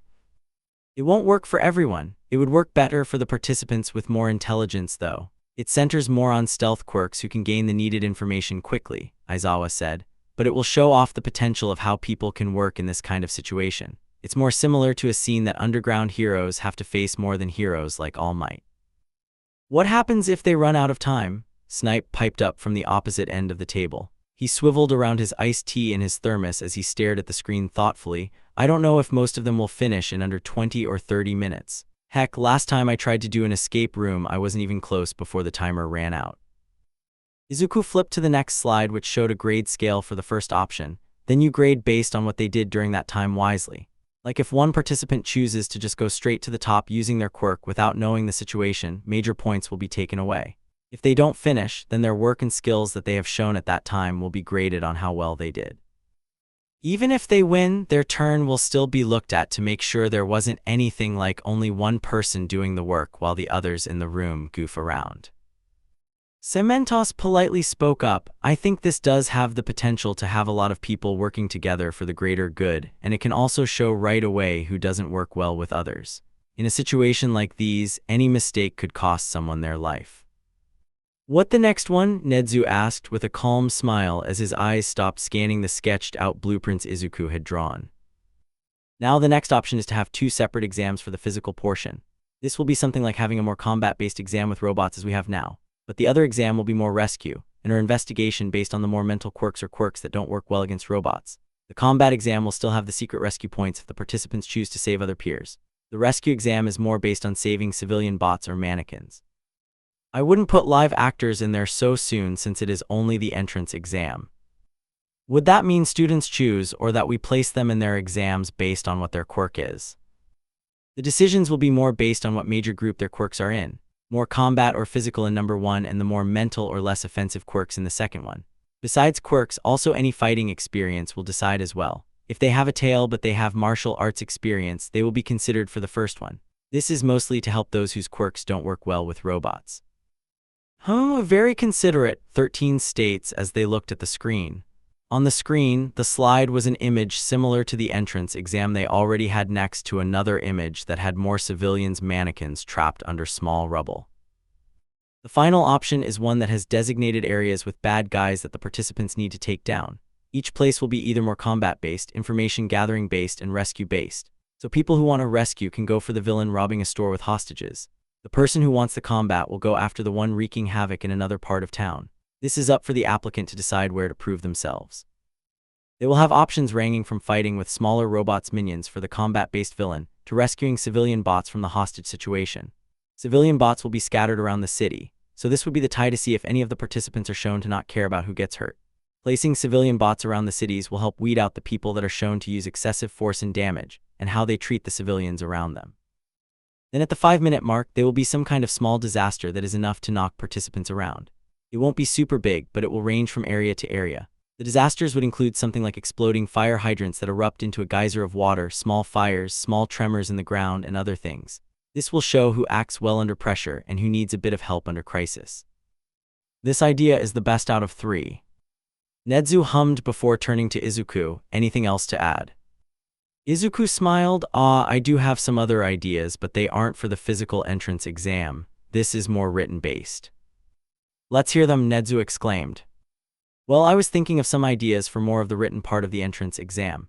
Maybe some questions to decide where exactly their morality leans toward, like what their true intention of being a hero is or what they think of others that have been discriminated against. The main question I want to put on there is a classic moral test between who do you choose to save. Izuku paused to collect his breath. For example, there is a villain surrounded by a crowd with 2 other pro-heroes that are taking care of them. They are locked in a fight with the media and crowd watching them trying to take down the villain. But there is a civilian being robbed with a weapon in a close alleyway where no one else is paying attention. Who do you choose to help? The heroes fighting the villain or the civilian that is being mugged? It's all made to see what would they go for. Would they go for the villain to get more recognition, or would they save an unknown person's life? That would be an excellent addition to the written exams. I'll keep a note of that, Nezu commented, turning back to the long table to face the other teachers. Anyone else likes to discuss or add anything before I close the meeting for today? The teachers shook their heads, while Mike and Midnight excitedly gave Izuku a thumbs up for his presentation. And with that, Nezu ended the faculty meeting. On the way out, the staff congratulated Izuku on his ideas for the entrance exam. Aizawa patted his head of curls when the others weren't looking. Even if he went over the presentation before with Izuku, he was still impressed by the work Izuku accomplished, especially since he could help with the ideas based on his experience with it. All Might excuses himself to go catch a train to Sir Night Eye's agency. Izuku assumes it was for either the class schedule or because of Mirio. Present Mike stayed behind after everyone to give him some exciting news. What is it? Don't worry, little listener, I asked permission before asking you about this. You know how DJ Mouse is a hit with the fans. Yes. Well, the fans have been wondering when you would get a show of your own. What do you think of that? What a radio show. Well, I will still be there, but what they really want is more of you. So I was thinking of having a more DJ Mouse Central show about once a week or something if you have the time for it, that is. It will only be an hour, and I already discussed it with Principal Nezu about dropping you off if necessary, so what do you think? Izuku ran through all the thoughts in his head, ranging from the fan theories all the way to his school schedule. He was starting actual school soon that was going to be totally different from homeschooling.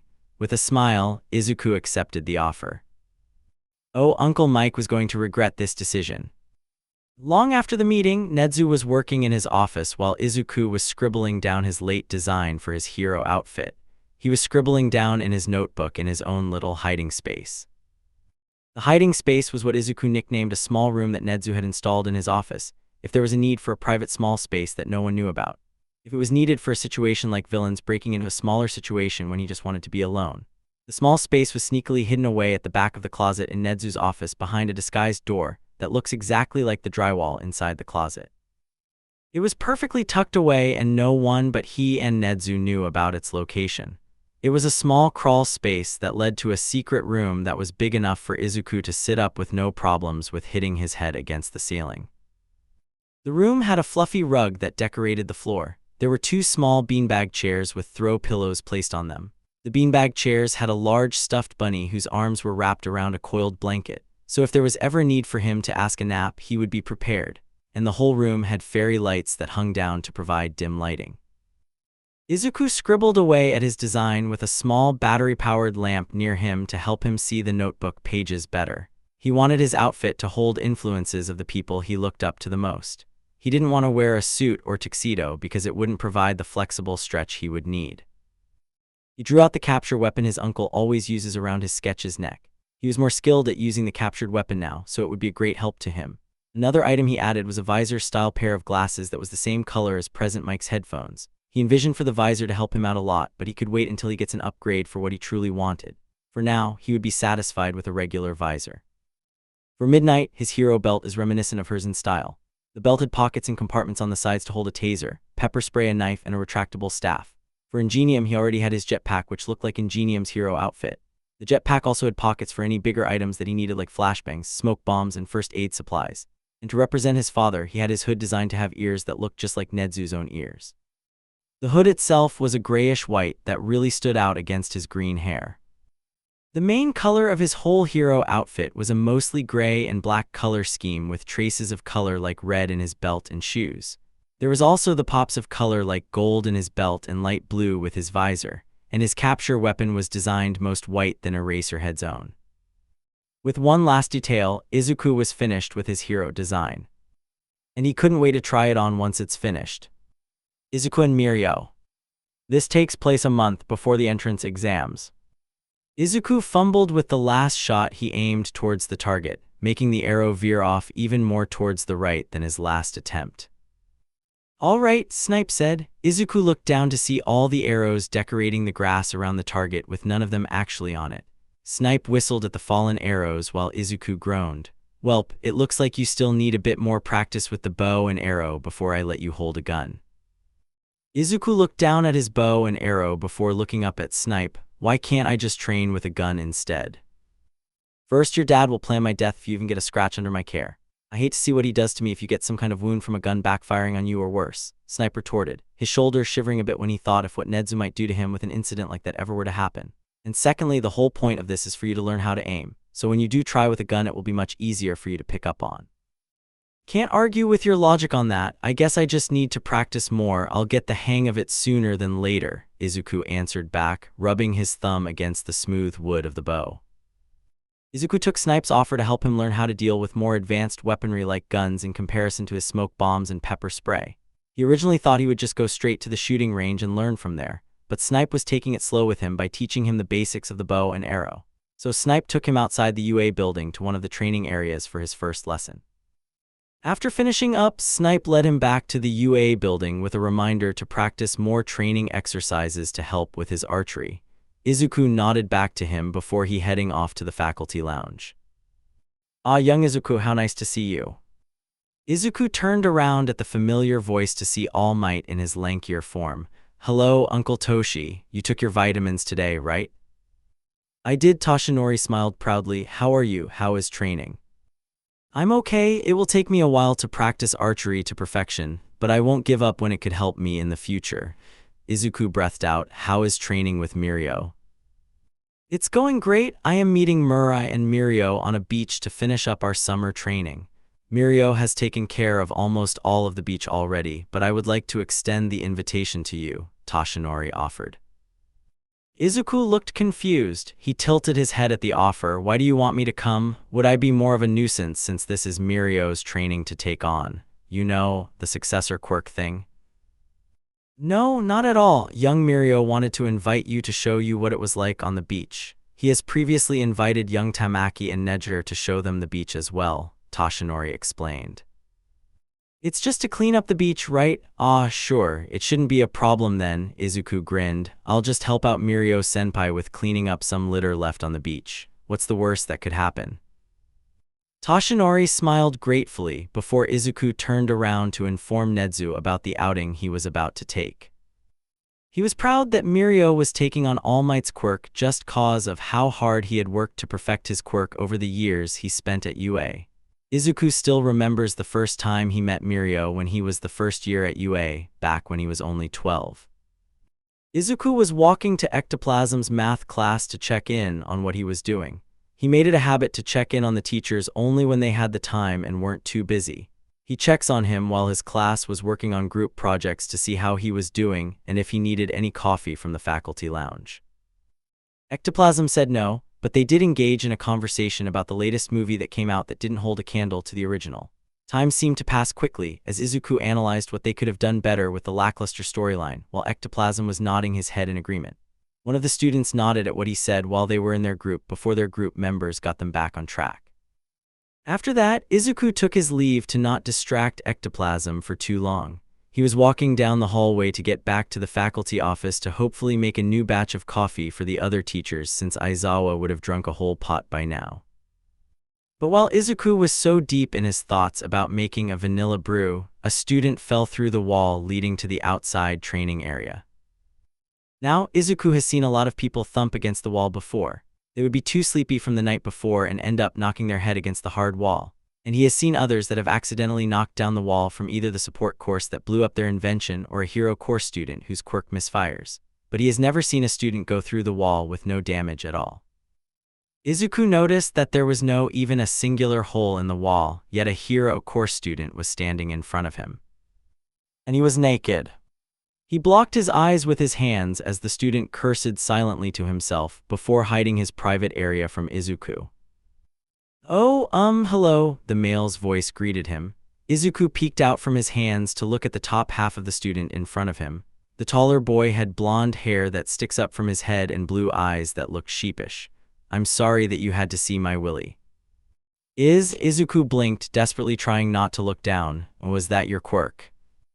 They answered back with a smile. "Yes, it is. My quirk is permeation. It allows me to pass through any tangible matter like walls and the ground."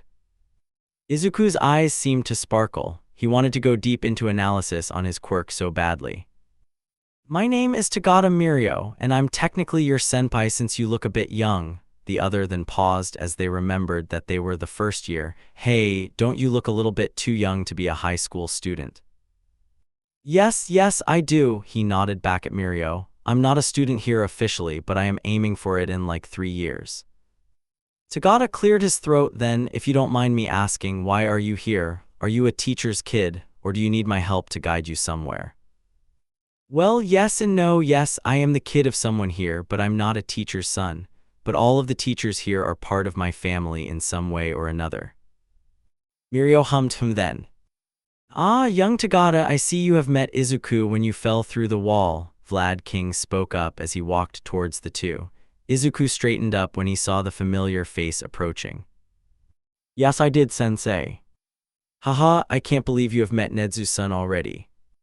Mirio blinked twice at the new information that Vlad King had spilled. He looked down to see Izuku, who was calmly watching his expression change with a grin.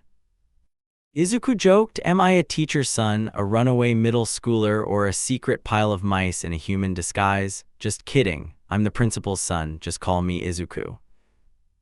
Tagada was still currently freaking out on the inside while he kept his smile up on the outside. Ah, that makes sense. Well, Tagada, Tamaki is holding onto your clothes outside when you finally come back to class, Vlad King said, turning back down the hallway before he moved his head to address Izuku. It was nice seeing you here, Izuku, but you might want to make it back to the faculty lounge before lunch starts. The first-year student waved to the newly introduced principal's son as he started to head back towards the wall from which he came. Well, it was nice to meet you, Izuku.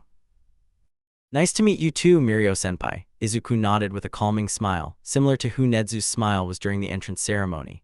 With a wave, Mirio was through the wall and back outside to finish up in his class. And so, Izuku continued on his way to the lounge to make a vanilla brew of coffee and wait until lunchtime to see what new recipe that lunch rush wants him to try out.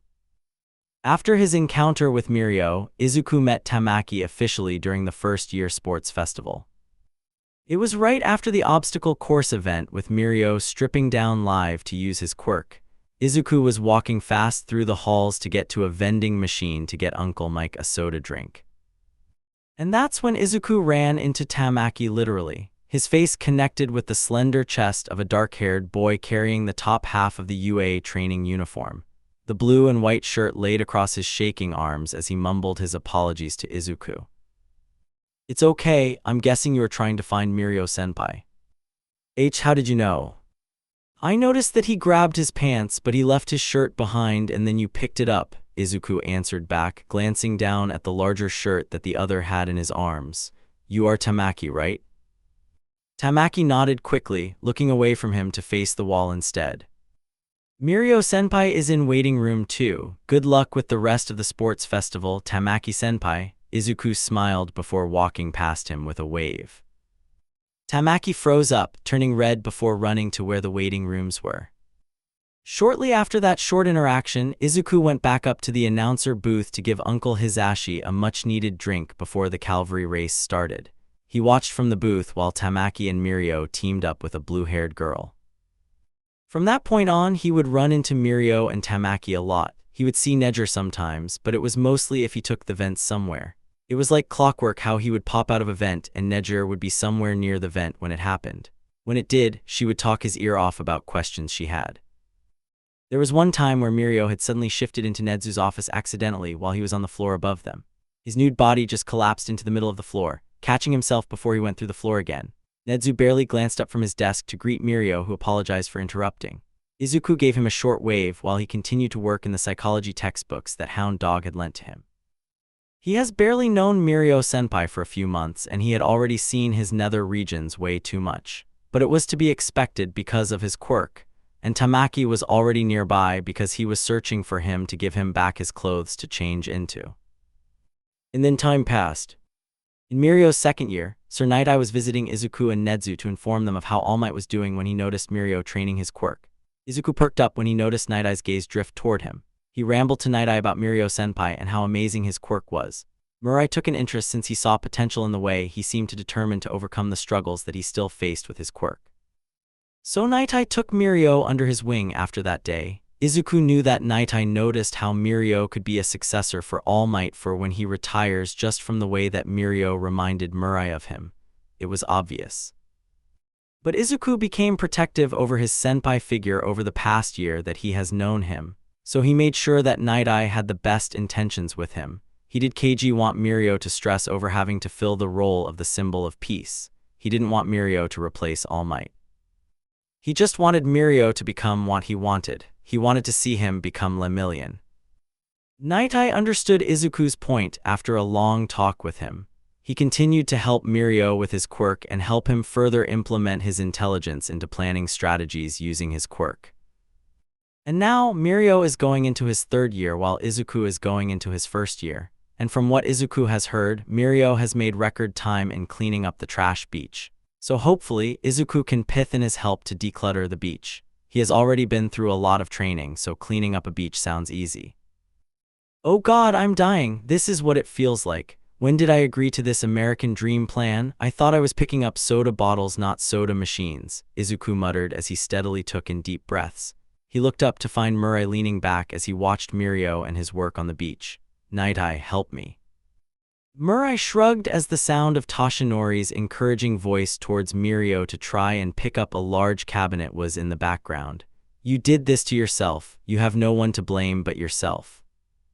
I thought with all of my training that I would be fine while dealing with the heavier stuff I spotted on the beach, but it didn't help that much. I think I should add some weightlifting to my training. Izuku sighed, not noticing how the background noise has quieted down. All of this trash and exercise. Trash, right? Mirio said as he popped his face out of an old fridge right by Izuku's head. Izuku yelped at the surprise as his upperclassman chuckled at his expression. Mirio popped his head back out of the fridge door and slapped Izuku on the back as he tugged 2 fridges behind him. One was the normal-sized one he used to scare Izuku with, and the other was a mini fridge decorated with half-scraped-off stickers. Hey, at least he isn't struggling. Mirio looks to be ready to take on the power sooner than I thought, Izuku said to Night-Eye, who nodded his head. Night-Eye responded, Mirio has been working hard on his quirk to a point of perfection, and now with One for All, he will have a large power boost. I have no doubt he will do great things. Izuku nodded back with a smile. I can imagine that Lemillion won't be just a second coming of All Might. He would be even better, but I can see him being a symbol of peace or hope. Ooh, what happens if there was more than one symbol? Mirio raised his eyebrows. Oh. I'm just rambling here, but what if there were multiple symbols so there wouldn't be any more of the kind of stuff that All Might went through? With multiple symbols, everyone won't just be relying on one person to take care of everything. There could be like the symbol of peace, hope, justice, victory, love, and I'm not getting ahead of myself, am I? Izuku asked, cutting himself off from mumble ranting. Mirio slowly shook his head. No, Izuku, I'm quite intrigued by your thought. Who would be the other symbols as of right now? Do you have an idea of who can fit into those titles? Not any concrete idea. If there was a symbol of wisdom, then my dad or you would fit. But as for right now, I don't see any outstanding pro-heroes as of yet. Mirio would be an amazing symbol of hope though when he officially graduates. Izuku praised Mirio right as they were walking up behind him. Awa, that's so sweet of my Kohai to say, Mirio proudly said, lifting a microwave covered in wires into his arms. Izuku smiled back at his older friend before looking down at what he could bring up to the awaiting pickup truck that was almost filled with the junk that Mirio carried up to it. Maybe he could find another broken kitchen appliance. Hey, what do you think you're doing? Those materials could be used for my BABIS. Toshinori coughed harshly at the sudden declaration from out of nowhere. Mirio dropped the microwave that was in his hands and it fell onto the hot sand. Mirio looked up unimpressed as a pink-haired girl rushed out onto the beach to swoop up the microwave covered in the tangled wires. Izuku blinked at her. Hello. The girl looked up from the wire-wrapped microwave in her arms to him and extended her arm out from under the microwave to give him a real strong handshake. Hatsume, one of the best incoming support item inventors in the making. Who are you and why are you taking prime material for my bobbies from this beach? Mirio tilted his head as he glanced down at the microwave that was still resting in the girl's hands. Bobbies. Why would you give a microwave to a baby? Izuku asked, very confused as to what was going on. Mirio stifled a small chuckle from the expressions on their faces. Yes, my precious bobbies that I have made from some of the best material I can find from this trash dump beach before it started to disappear throughout the summer, May answered, giving a small glare towards the upperclassmen. I'm guessing that it is your doing that it has been disappearing. Toshinori coughed before answering, well, it isn't disappearing, but we are relocating it to an actual trash dump to renew the beach to what it once was. Ah, that is a good goal to have in mind, but it is a real shame that I won't be getting to make that mechanic suit I was planning with the old fridge doors, May sighed. I'll just work with what I got so I can finish my portfolio to get myself into UA's support course. Izuku's ears seemed to perk up as Mei talked. You are thinking about going into UA, and what is this I hear about a mechanic suit? Are you using the fridge doors as the armor around the suit? Mei's eyes zoomed in on him. Yes, exactly. Well, it is only the prototype designed to get the functions right. I will reinforce the armor later when I have the right materials for it. And of course, I'm going to UA. Why are you going to? Yes, I plan on taking part in the hero course, but I am very interested in support items and have designed a few of my own, Izuku nodded. Mirio and Toshinori shared a look while Mei and Izuku bounced ideas off of each other. Mirio continued to clean the beach with Izuku helping with more of the smaller items, but Mei told Izuku about certain objects she wanted to use. So Izuku places certain pieces in a small separate pile for Mei to take home. When it came time for Mei to leave, Izuku said, I hope to see you there, Hatsume-chan. Mei grinned back at him excitedly, I better see you there, Green. Izuku continued to wave at her retreating figure until Mirio whispered loudly, Did you even tell her your name? Izuku froze with his hand in the air. Ah, I knew I was forgetting something. Izuku gets sick. Izuku didn't notice that something was off. He woke up like usual, brushed his teeth, and got dressed for a regular day of spending time at UA. It wasn't until he got into Nezu's office that he had a sinking feeling that something was wrong. Nezu looked up from his desk while he was still setting up his paperwork for that day when he noticed how Izuku looked. Little mouse, is everything all right? Izuku started to nod to reassure his father until he felt an overwhelming urge to take over his body. He put his hands over his mouth and rushed to the restroom. Nezu called out softly after him, hopping down from his chair to follow him out the office door. Izuku groaned with a cold rag plastered to his forehead. Recovery Girl waved off Nezu's worries. It looks like a mild case of a stomach bug. One of the second-year management students came in a few days ago with it. Izuku must have been exposed to it by accidentally touching something that was contaminated by the student. Sorry, I took his stuff back to his classroom for him because he was resting, Izuku answered, sipping softly from a glass of iced water.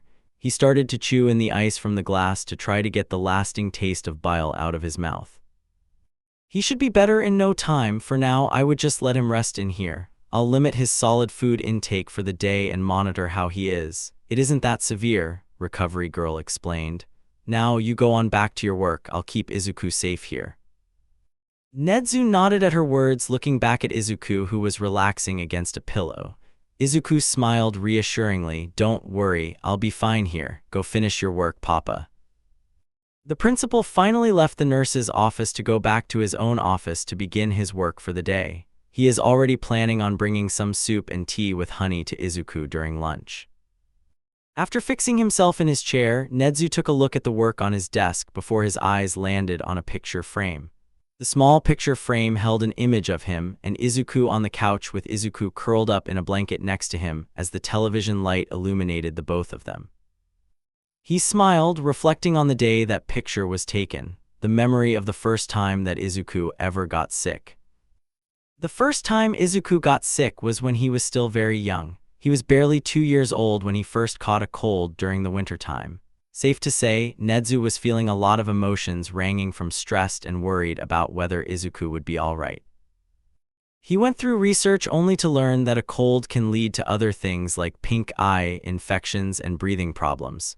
So he called Recovery Girl that night to ask what he should do.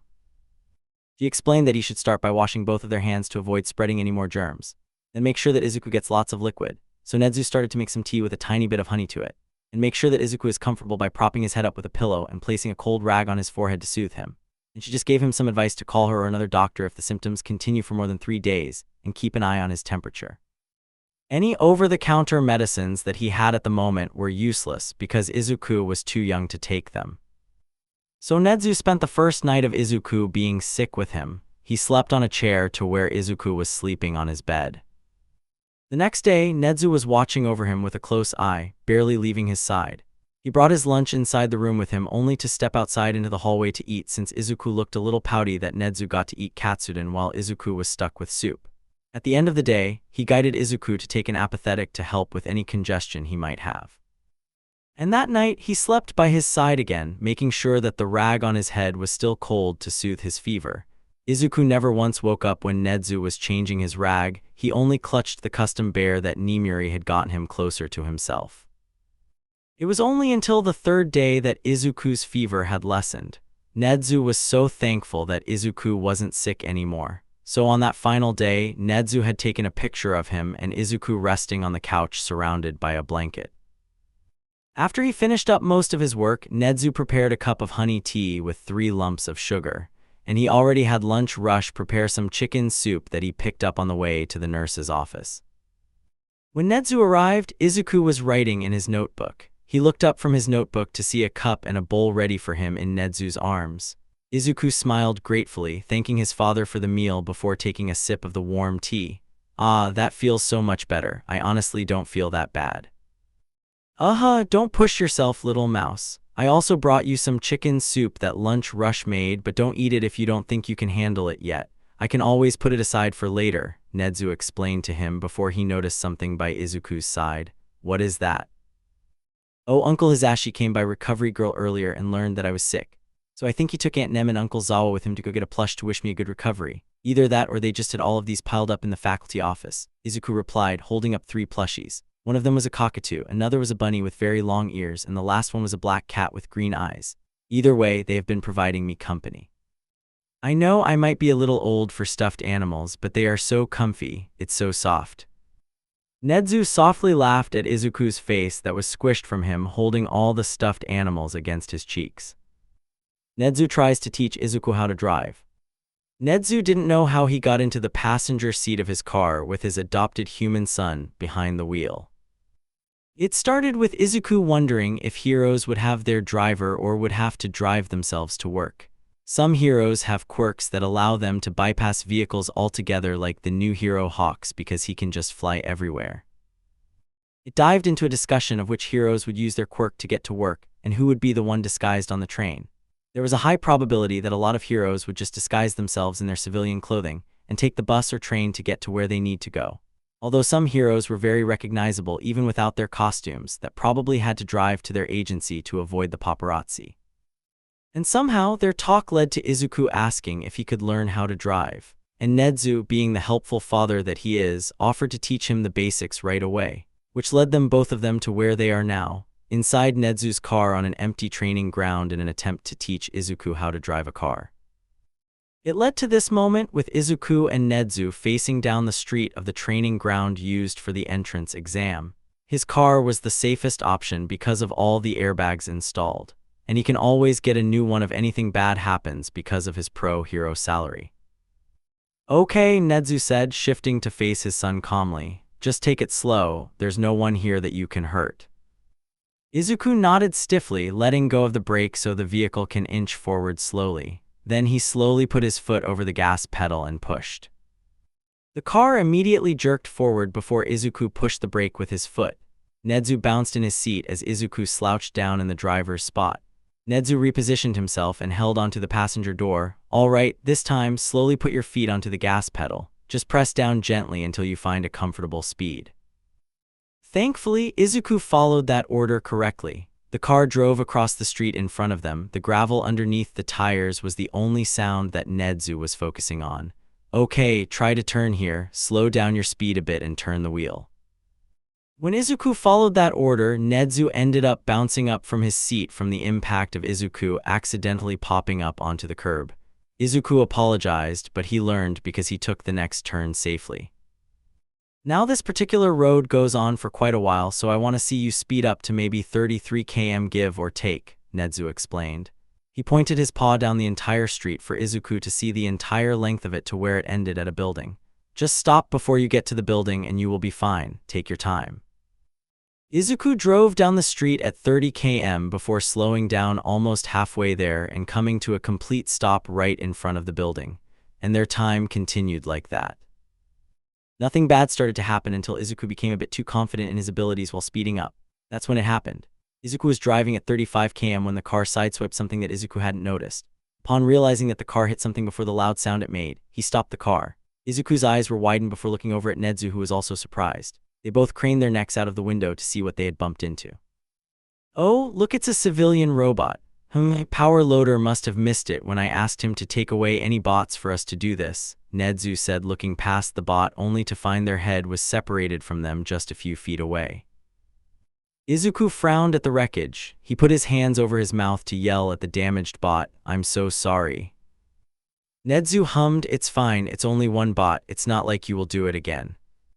Nezu cleared his throat. "Well, that was an experience, wasn't it?" "I killed like 5 civilian robots," Izuku pouted as he clung to his old stuffed octopus arm. 6 robots? You ran over a little squirrel camera robot," Nezu smiled as he corrected his son on how many electronics he destroyed. "Just so you know, they weren't worth any points just in case you were aiming for them." Izuku groaned, leaning down into his bed to muffle the groans into the pillow under him.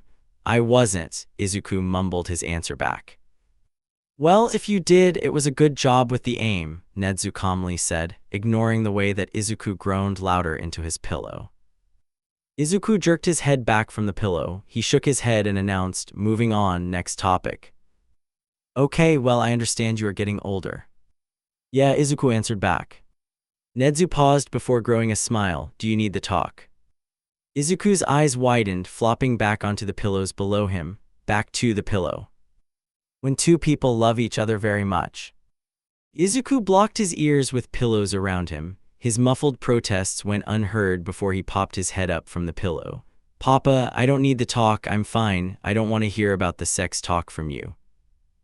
"Oh," Nezu smiled, holding back his sadistic laughter at seeing Izuku's expressions. "Would you rather I call someone else to educate you? Midnight is very well educated on this topic." "All right, I won't tease you anymore. What do you want to talk about? Do you want to talk about school? It is starting very soon. Are you excited? Nervous?" Nezu asked. Izuku sighed. "I am not exactly nervous about it because I know I have support if I fall behind, but I guess it's just because I'm scared."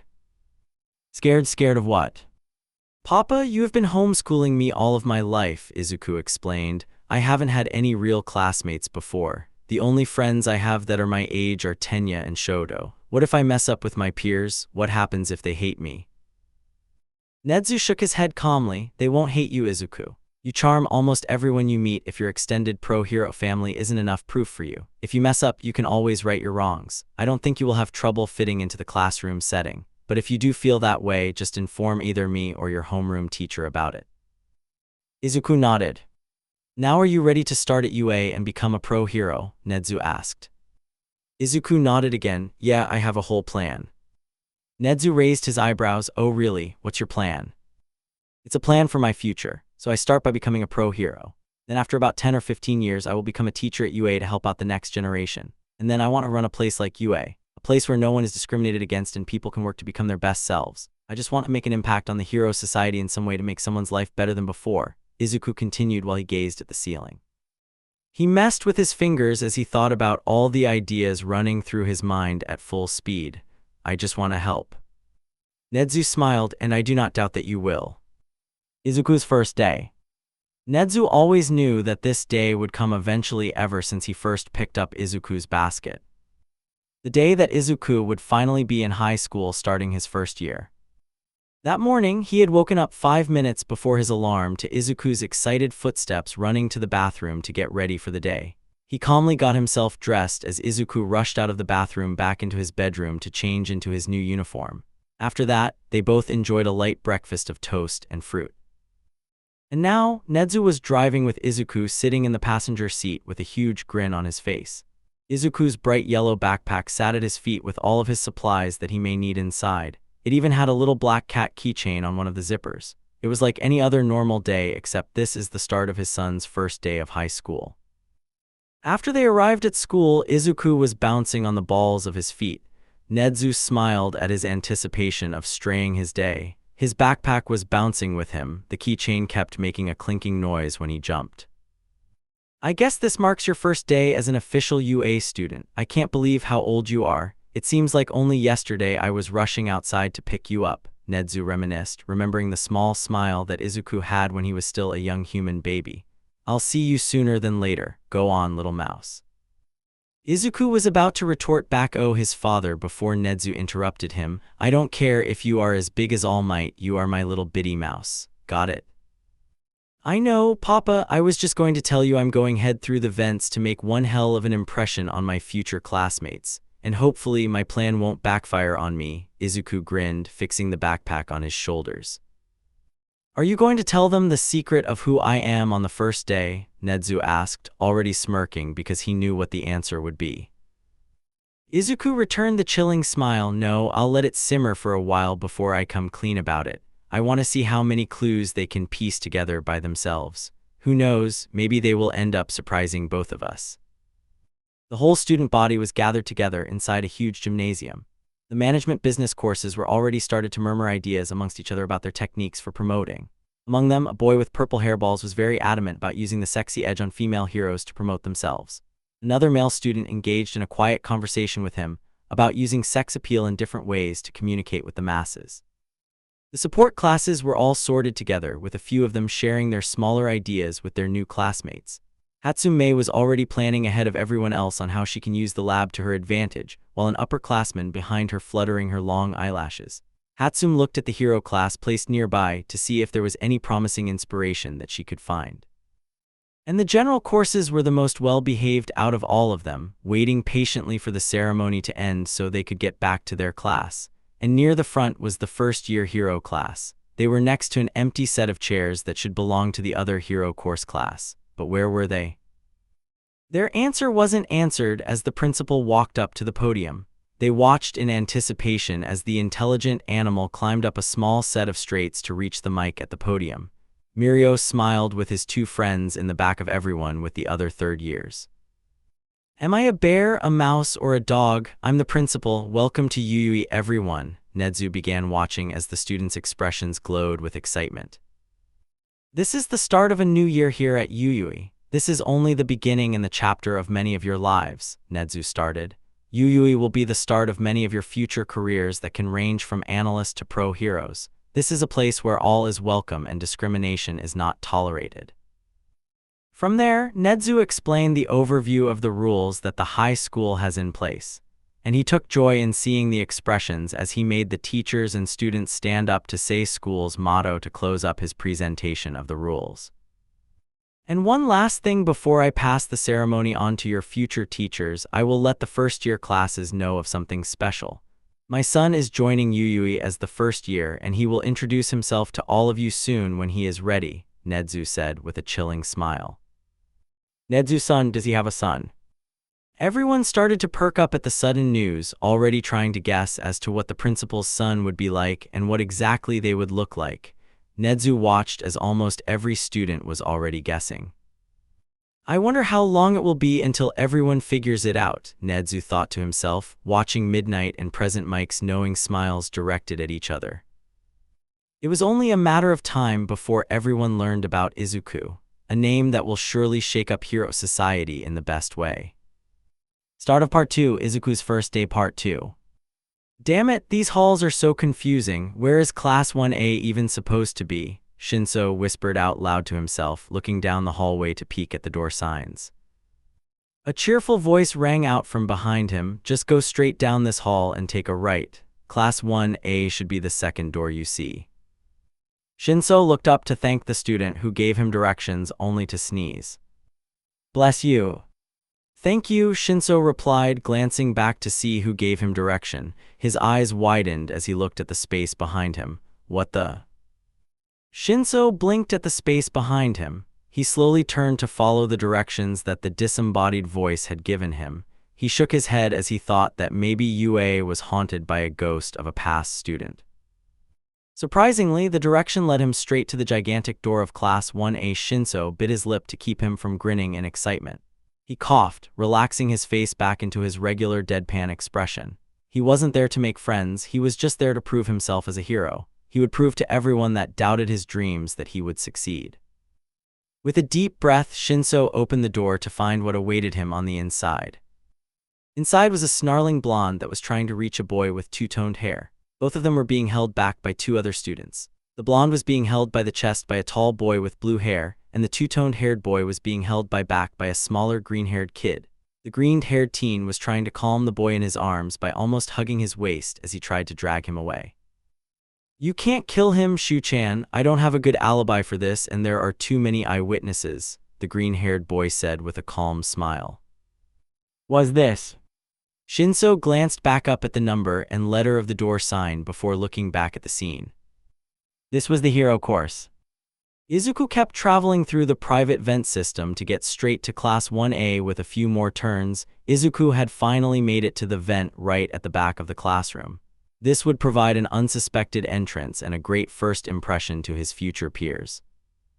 He carefully lifted the vent to scoot himself inside the classroom, careful to not make a single sound. But he ended up making a sound when the vent creaked at the edges, and it was loud enough to spook a boy leaning on one of the desks. A blonde boy with a black electric streak in his hair yelped from the sound, flailing his arms a bit before he tried to locate the sound. Another blonde boy with a tail straightened up where he stood, his tail going still.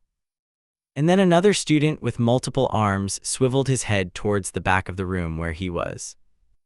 Izuku pushed his school bag out of the vent and pulled himself through before anyone could find him on the floor.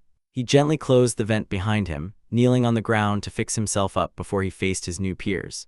He shook his head full of curls to shake off any dust bunnies that he might have, running his hand through his hair to double-check. When he was ready, he stood up from the floor with his book bag in his hands. Surprisingly, he was met with the gaze of the tall boy with multiple arms and a shadow being coming out of another boy. Wow, you came out of nowhere. Where did you come from? The shadow began asking, drawing everyone's attention to the boy in the back. The bird-headed boy sighed, revelry in the darkness. Hey, you mustn't put your feet on school property. It is very disrespectful. A familiar voice made its way into Izuku's ears. Izuku perked up when he saw his oldest friend near the front of the classroom. With a grin, he waved to the two boys who were still wondering where the boy came from, even though the masked boy had a suspicion that he came from the vents. Izuku saw the barking boy at the desk that Iida was near when he approached. The red eyes of the boy narrowed as he yelled back, "Ha!" "Ten-chan," Izuku greeted warmly, gaining the attention of the two away from each other. Iida's furrowed eyebrows relaxed at the sight of him. "Oh, Izuku, lovely to see you." Shoto came up from behind them. "Izuku, Tenya, good morning." "I didn't see you when I came in. Where were you?" Iida asked, slicing the air with his hands. Shoto shrugged. "I came in not so long before you started to lecture somebody. And Izuku, did I see you come from the back? Don't tell me you used to vent." "Then I won't." Shoto breathes out of his nose. The boy that still had his legs on the desk was a little pissed off that he was ignored but grateful that Four Eyes stopped berating him. Izuku turned his attention to the rest of the classroom. "Hi, I came from the vents. Nice to meet everyone here." His declaration was met with a lot of confused looks. Although the masked boy from before with the multiple arms seemed to whisper, "I knew it," to himself, another teen boy near the back waved to him shyly. An invisible girl asked quietly to the boy next to her, did he get lost on the way and get lost on the vents? How would he even get into the vents in the first place? The black-haired boy asked in return, shrugging back at her.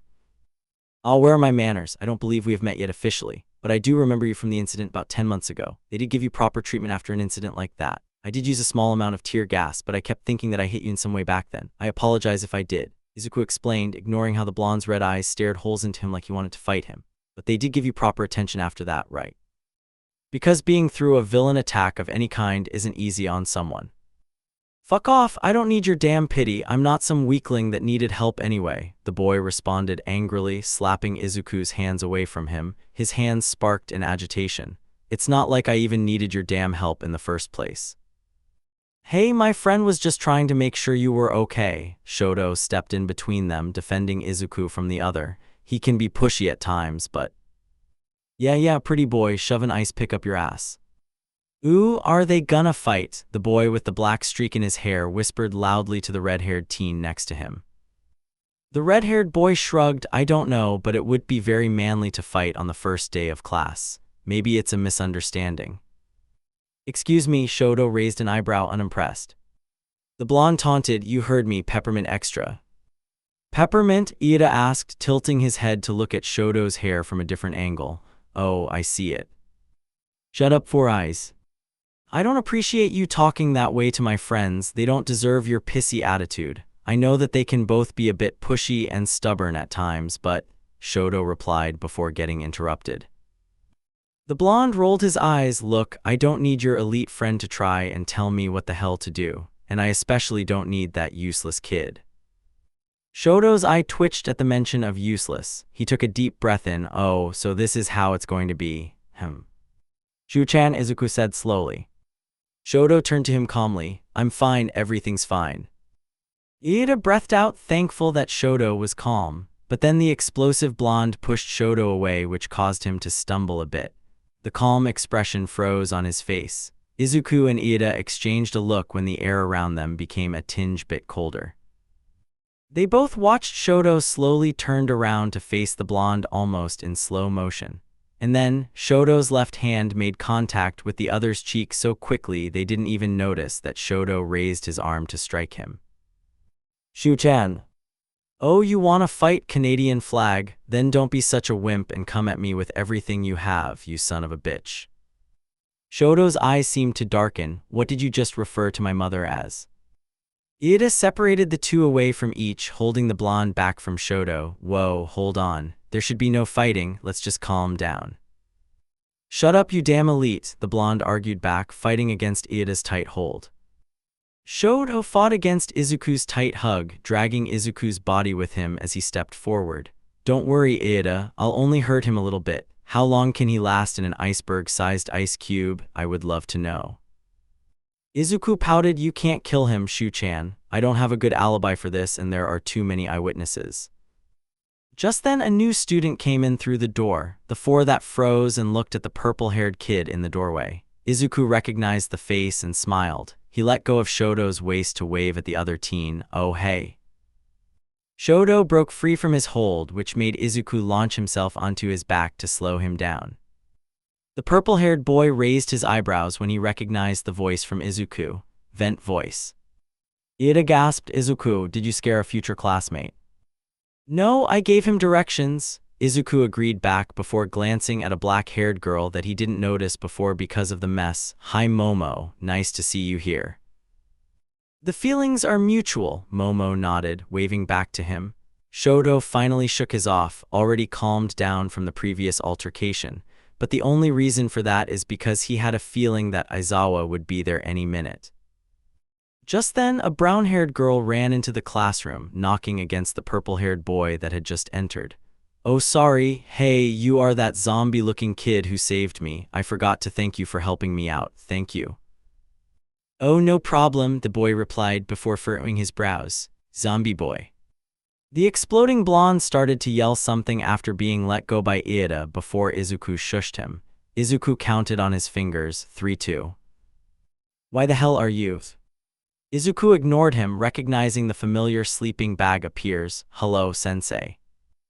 Everyone in the classroom quieted down at his greeting, looking down to see the black-haired man in the bright yellow sleeping bag in the doorway. Shinso's eyes widened at the sight of him at the door since he recognized him from his acceptance letter. Aizawa stood up and unzipped the sleeping bag, revealing him in his normal, comfortable attire. Hello, I'm Shota Aizawa. I will be your homeroom teacher. Huh? Most of the class asked, still bewildered from his introduction and the short-lived fight from before. Let's get this show over with. Put these gym uniforms on and head outside, Aizawa announced, throwing the uniforms to all of the students in the room. Shinso caught his momentarily stunned. The explosive blonde growled to himself, snatching the uniform from the air. Shinso stares at the uniform in his arms, but the entrance ceremony. Izuku shook his head. It is best if you don't question his teaching skills. Now come on, Shinso-kun, you don't want to be late. Shinso's eyebrows furrowed. I haven't introduced myself yet. Izuku paused. Oh, you haven't? Okay, it is now official. Shinso is kind of freaked out by the green-haired teen in his class, from the fact he traveled through the vents to the fact that he knows his name already. Who is he? Shinso thought to himself as Izuku hummed a song to himself. Shoto and Tenya were following close behind them, exchanging a look with each other. Shoto whispered, how long do you think it will take everyone to find out? Shoto, I do not condone betting in a school environment. It isn't appropriate, Tenya responded silently. Shoto started at him expectedly, wanna guess like 2 weeks. Tenya blinked back at him before sighing, I would give it until the end of this week before they find out. Shoto gave a grin back to him, I bet it's going to be before the end of the week. Quirk apprehension test. So Aizawa met them all outside after they had changed into the uniforms rather quickly. Izuku, Tenya, and Shoto walked side by side as they approached the already tired-looking teacher. Once everyone was ready, Aizawa sighed, we are going to go through a quirk assessment test to see where you are with your quirks so far. Before you ask, no, we won't be going to the entrance ceremony. Ceremonies are pointless. You don't want to waste time on them. Their homeroom teacher adjusted his scarf. Here at UA, we aren't tethered to traditions. That means that I get to run my class however I see fit. You have been taking physical exams most of your lives, but you never got to use your quirks before. Aizawa explained to the class before him, all of you need to know your maximum capacities. It's the most rational way of figuring out your potential as a hero. Aizawa said, stepping back from them to step into a large white circle drawn with chalk on the ground. He called out to them, now, Bakugo Katsuki. Since you were the one with the most points from the entrance exam, I want you to step up to the circle. Bakugo, who was the blonde boy that Shoto was close to the fighting, stepped out in front of the crowd of peers to join the teacher inside the circle. What was your farthest distance thrown with a baseball when you were in junior high? Aizawa asked, handing Bakugo a baseball. 67 meters, Bakugo answered back. Aizawa nodded. This time, try doing it with your quirk. Anything goes, just stay in the circle, and don't waste time. Bakugo smirked, throwing the bat into the air, only catch it again effortlessly. He took his position and revered back his hand. Die, he shouted, launching the ball through the air with a large explosion coming from his palm. Izuku buzzed in his place, his best friend Bond and his analytical side fighting against each other once he saw the quirk that Bakugo showed off. That was amazing. But no, he made Ida and Shoto very mad this morning. But I might have provoked him by talking about an experience that might have been at least somewhat traumatic to him, even though he doesn't show it that much in his expression. But still, the sheer strength from the explosions is nothing to scoff at. Even though the blonde has a bit of an ego, Izuku is sure he will make a good hero at least once until his ego cools off. Aizawa turned back to the class to show the screen on the device in his hand. It read 705.2 meters, which made a lot of people's mouth drop at the number. Wow, talk about major flex on the first day, the boy with the blonde hair exclaimed. His quirk does look very powerful, but that doesn't excuse his behavior this morning. He shouldn't just put his feet up on the clean desks the school provides, Ida said quietly, his hand gesturing to the device. A boy with black hair smiled, all right, we can use our quirks as much as we want, hell yeah. I have to admit he does seem like a strong opponent, Shoto commented, but he still thought to himself that he will eventually take him down in a fight when the time is right, at least one punch. Izuku nodded, yeah, I kind of want to question him on his quirk and everyone else too. Ooh, but I'll hold off until later. I wouldn't want to scare them off too quickly. This sounds like fun, a curly-haired girl whose hair and skin was pink exclaimed happily, pumping her fist into the air, not noticing how the trio of friends facepalmed at her words. Oh, here we go, Ida sighed. Shoto shook his head, why did she have to say that? Fun. Here we go, Izuku slid his hands down his face with a chuckle. He smiled, let the show begin. Let's see if he follows through with the threat though. Everyone looks like they have potential, but who knows? Fun, do you think this is going to be games and playtime? Today you will complete 8 physical tests to gauge your potential, Aizawa explained with a chilling grin. The trio remained unaffected by the grin since they have seen it so many times before. But it was clear that it struck a tiny bit of fear into their classmates. The only ones who remained unaffected were them, Bakugo, and Shinso. Whoever comes in last has no potential and they will be expelled. The class paled at his statement. As I said before, I get to decide how this class runs. Understand, if that is a problem for anyone, you can go home right now. The brown-haired girl raised her hand. Sir, we just got here. Doesn't this seem unfair? It's just our first day. Izuku winced out of pity. Ooh, the wrong choice of words. Oh, and you think natural disasters are fair? Aizawa quirked her eyebrow up. Power-hungry villains ready to attack the innocents? Or maybe catastrophic accidents that wipe out entire cities? No, the world is filled with unfairness. Hell, even the entrance exam was unfair to many people that don't have flashy quirks that can take down robots. Shinso nodded at the teacher's statement. If you want to be a pro, you are going to have to push yourself to the brink. So go beyond, plus ultra. Show me it's no mistake that you are here. Prove yourself that you belong here, Aizawa stated. And with that, the quirk tests began, with everyone feeling on edge since they are going to the hall to give it their all to prove themselves worthy. The trio of friends look over at each other and nodded. They weren't going to slack off at all. They will give it their all just like the rest of their peers. The first test was the 50-meter dash. Izuku watched from the sidelines as everyone got partnered up to race against each other in pairs. Izuku and Shoto gazed at Iida as he stretched his legs out while Bakugo stretched his arms out beside him. When the time was called, the two of them raced to the end. Iida scored 3.04 seconds, with Bakugo right behind him with 4.13 seconds. And then Izuku and Shoto were called up to the race. When the time was called, Shoto blew past him while using his ice to gracefully skate across the ground effortlessly. Izuku took the regular route, which earned him 6.32 seconds. Shoto's score was 4.02 seconds, which made him smirk when he noticed that he beat Bakugo by 0.11 seconds. The rest of the race went by relatively quickly, with everyone receiving an average of 5.8 seconds as their score. The brown-haired girl raced against another girl with long green hair. The green-haired girl got a score of 5.58 by jumping through the dash, while the brown-haired girl lightened her clothes with her quirk to get her score of 7.15 seconds. The blonde boy with the tail passed by the line with a score of 5.49 seconds, while Shinso got 7.01. The sparkling blonde boy used his stomach laser to get a score of 5.51 seconds. The pink girl that raced with him passed the line just a few moments before him by using the liquid she secreted. Izuku guessed that it might be some type of slippery liquid, only to hear her confirm that it was acid when other classmates asked about it.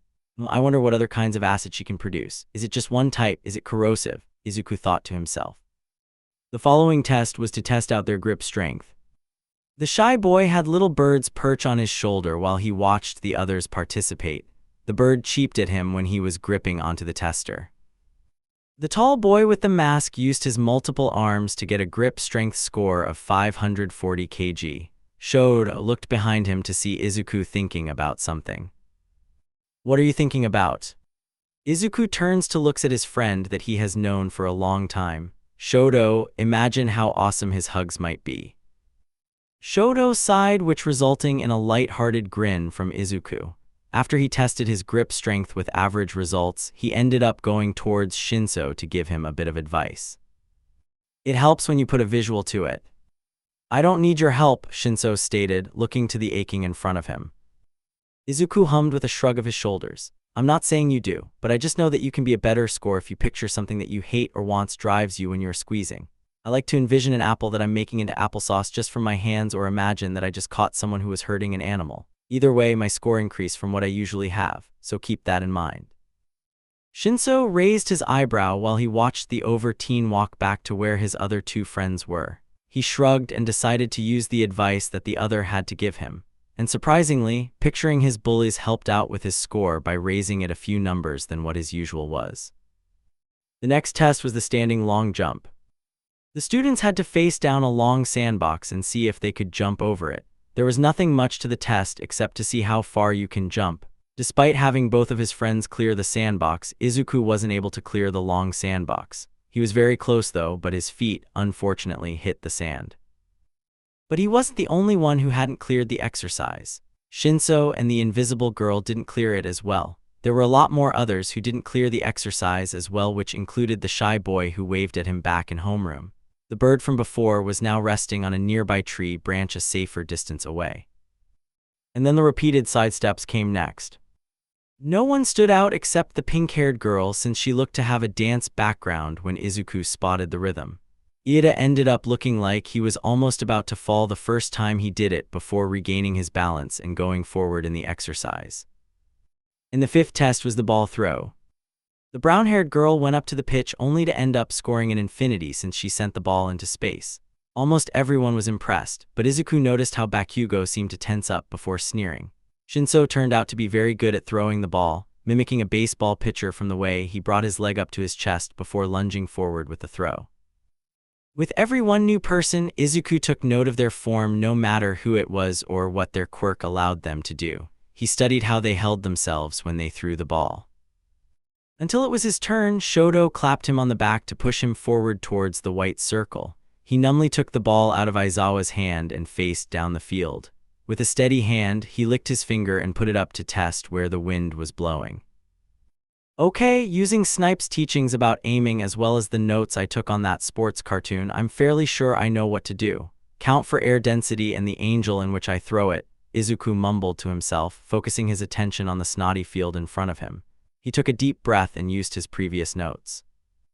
He used a combination of Bakugo's fierce form and Shinso's pitcher positions to make his form.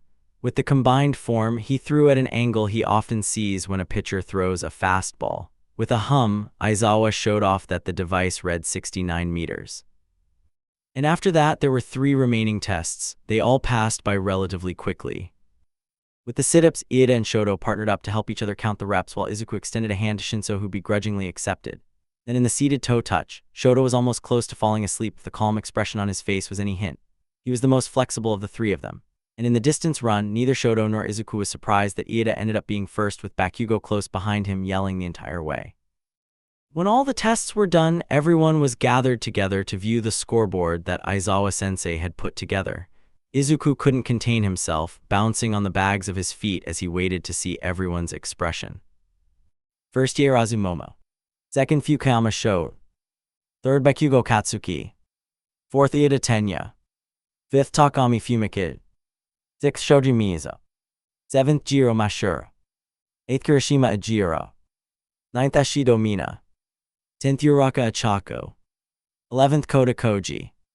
12th Sato Rikido. 13th Asui Tsuyo. 14th Ayama Yuga. 15th Shiro Hanta. 16th M Izuku. 17th Kaminari Denki. 18th Jiro Kyoka. 19th Shinso Hitoshi. 20th Hagakure Toru. The invisible girl named Hagakure gasped loudly when she saw her score. Right behind her, Shinso breathed out a sigh of relief.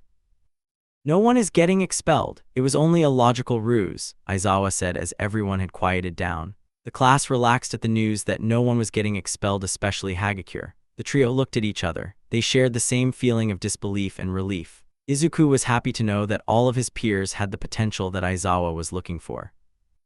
But before anyone gets excited, I do want to inform you that there is another perspective that I want to hear before I make any decisions. Izuku furrowed his eyebrows at Aizawa's words. What is he talking about? He whispered to his friends, only to see them shake their heads. It was then that Aizawa-sensei looked over to stare directly at him. Izuku knew that look from the first time he got caught using the secret door in his home. Izuku stiffened up and looked behind him, trying to search for any other source that Uncle Aizawa might be staring at so intensely. He slowly turned back to face his teacher, with most of the class looking his way. Me. Aizawa stared back at him. Who else? Now come up here. I want to hear your thoughts on everyone here as their peer to see if I missed anything when I graded their scores. Izuku awkwardly laughed before walking up to his uncle, who was now his teacher. He turned around to face the confused expressions on his classmates' faces. I'm logically assuming you want a rundown on if I consider them to have potential and what I analyzed from today's assessment. You are correct. Great, I was just making sure we are both on the same page, Izuku whispered back. He focused his attention back on the class. Hello, you can call me Izuku. I'm just acting as a second opinion here, so I don't see any wasted potential. During the assessment, I could see that everyone was pushing themselves to make the best score they could. I did not see anyone who half-assed the assessment with their quirk and only relied on it during the test. You all tried your hardest on this test.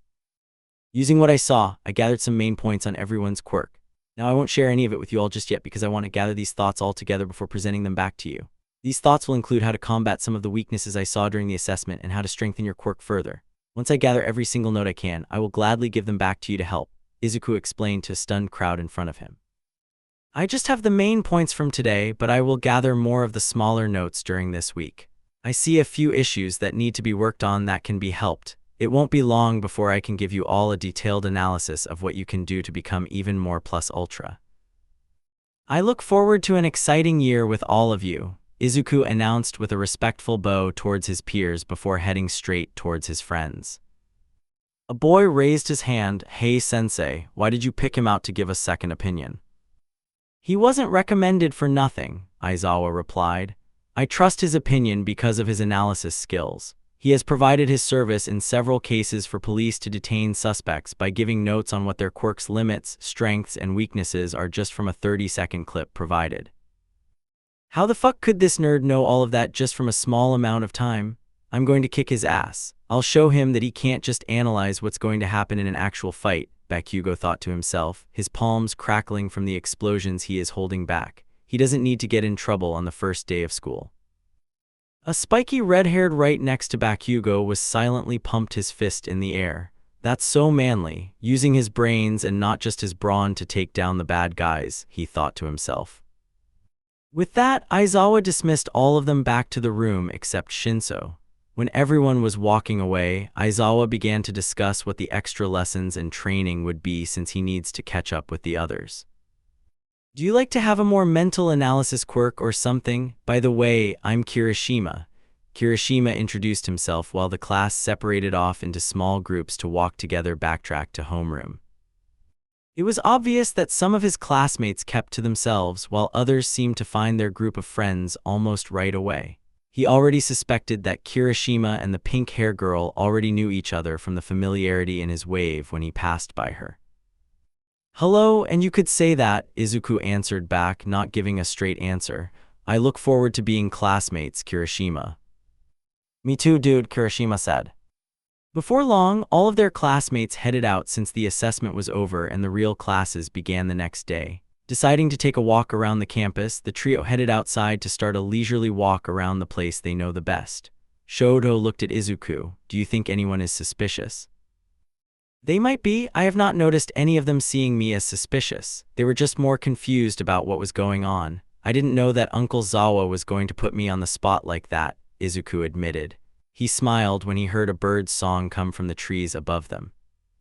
Ida nodded. We were surprised too, but I am very happy to notice that he has not expelled anyone this time.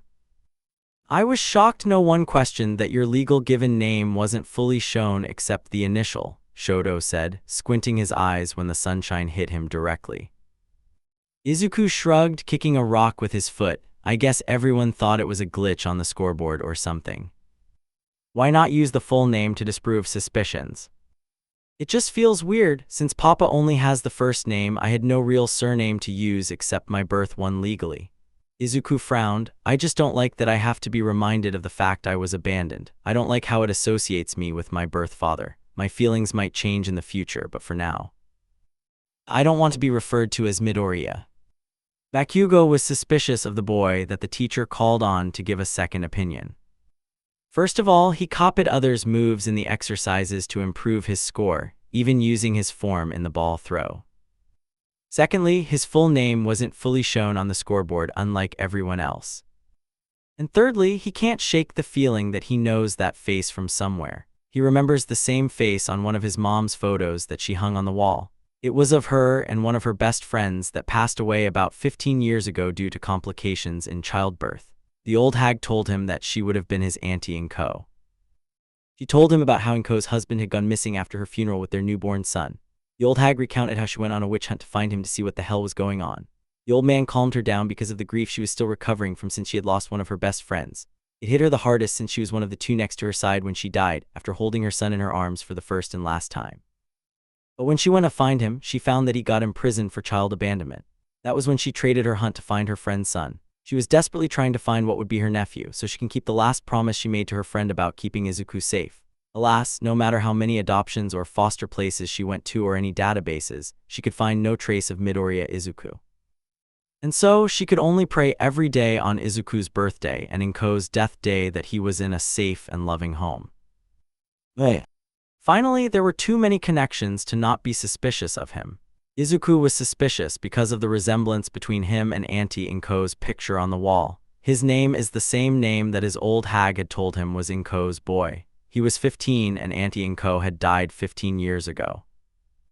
Midoriya Inko and Izuku. He might have to talk to his old hag about this. Izuku's lunchtime introduction. So let me get this straight, Izuku said with his fingers pinching the space between his eyebrows. Tashinori hummed, looking remarkably calm. He had the same look of patience when Izuku had started to look over the battle test plan he had set for today's classes. Izuku was currently looking at the controlled mess that is All Might's schedule for the day for the battle test he had planned for the first-year hero classes. Nezu had allowed All Might to take over the first-year classes, while being more of a physical education teacher for the third years to keep an eye on how Mirio is progressing. Although from the look of this schedule, All Might should have taken at least a teaching class of some kind to get ready for this job, Izuku might have to help out his uncle more than he thought he would, or at least beg the other staff members to help him out. He really should have gotten a teaching license or something beforehand. Maybe he could bring up online classes to help All Might get some education on being a teacher, or at least one of those Teaching for Dummies book. Izuku breathed out. I have to say the introduction to it is fine. The random pull out of the hat to choose the teams method is effective since they never know who they are going to work with in the future of being a pro hero. That's good as well. Toshinori smiled. Izuku held up a finger before getting out a red pen from his book bag. He uncapped the pen and started to point out some bullet points in All Might's teacher notebook. But the main issues are the fact that you are so far away from the exercise that is taking place and allowing the student to basically unleash all they have in a small building. Izuku paused, brushing his hair behind his ear to keep it from getting in his face. This can be fixed though. Well, what do you suppose I should do? Toshinori asked. The classes start later today and I don't want to be unprepared. Izuku wrote in the margins while he started to explain to his uncle. These are just suggestions. You might get more help with the other teachers who have more experience. Set the ground rules for what the students can or can't do. You don't want any of them to endanger their classmates because something happened. You might want to be closer to the building or have someone else be closer to building to retrieve the students if something bad happens. If you don't have anyone that can do it, just stuck with the original plan of being within a safe distance but keep your eyes out. Toshinori nodded. Got it. I'm sure I can perfect this exercise like a true hero teacher. Alright, I'll trust you on this, Uncle Might. It's nice to hear that. I'm glad that you can trust me on this. I'll tell Naitai about what happens in class so he can help you if I see you need it. Toshinori nods, looking down at the red pen notes in the margin of his notebook. That's fair. Today started the first official day of classes since the day before was only just the orientation. He got to show off his English skills in class with present Mike since Uncle Zashi had already taught him the language. Ida and Fukuyama also showed off their skills in English when possible, with Momo raising her hand to answer the questions the most. Midnight's class was fun only when Izuku ignored how some of the boys in class looked excited just by her being in the same room as them. Thankfully, that feeling disappeared from them when Midnight went straight into class by starting off with an easy lecture about what the class would be about and a short view into the first chapter on history. It was mostly PowerPoint with visual images to help demonstrate what exactly she was talking about. After that was math, which was one of Izuku's least favorite subjects, but it would prove useful in the future in some way or another. At least he hopes it does. Ectoplasm was their teacher, and he kept Izuku's attention by bringing analogies into the math problems that made Izuku pay attention more. Kaminari also seemed really interested in the math section, when Ectoplasm made more visual examples of the math problems. And right before lunch period was Cementos' class, where he taught modern literature. He had drowned on, much to some of the class boredom, except Izuku, since was fairly interested in literature as a subject. And then it was Shoto's favorite period, which was lunch, and he was very vocal about craving cold soba. Finally, lunch rush makes some of the best cold soba apart from my mother's, Shoto commented, his stomach grumbling. Nothing could beat my mother's cold soba. What are you having for lunch, Izuku? Ida asked. Izuku tapped his chin. I don't know what I'm going to eat, but I do know what I am going to do. Please don't climb in the overhead kitchen vents again. They are too high up, Ida fretted to his friend. And then you came out with so much dust in your hair, it caused you to get sick, and I won't let that happen again under my watch. I'm not doing that again, at least with those vents, but what I was trying to say was that I am going to not be sitting with you two at lunch. Shoto's head shot up. Damn, did I do something? Did Fayumi tell you about the spider ring thing? The what? Izuku questioned while Ida looked confused. Shoto blinked. He whistled innocently while looking at the walls of the hallway. Huh, nothing. Spider rings? What are you talking about? Oh, did this wall get painted recently? The paint looks newer. Izuku blinked. Anyway, it's nothing about you two. It's not like I don't want to sit with you guys. It's just because I want to check out what the first years look like. I kind of want to introduce myself before the main secret eventually spills out. I can understand that, Ida nodded. You want people to know you personally before they know you only by your father. Yeah, I don't want to freak anyone out, Izuku shrugged. I don't want to seem like I'm too intimidating when the truth comes out, so I'm going to introduce myself first, and I'm going to see if I can see support course girl I met before. The one that you met at the beach you told us about, Tenya asked, stepping into the lunchroom with both of his friends. Izuku smiled. Yep, I'm still wondering about her gadgets and what she can make. I'm wondering if she can handle taking on some requests of mine or maybe co-making something to help you two out. I don't need anything, Shoto shrugged before Izuku shushed him softly. SHHH, it will be a gift made from my 1-2 hands, or like envisioned by my own brain. It will be wonderful. It won't be too big or flashy. It will be the perfect fit for you and another perfect fit for Ten-chan, Izuku explained, his eyes sparkling with a promise.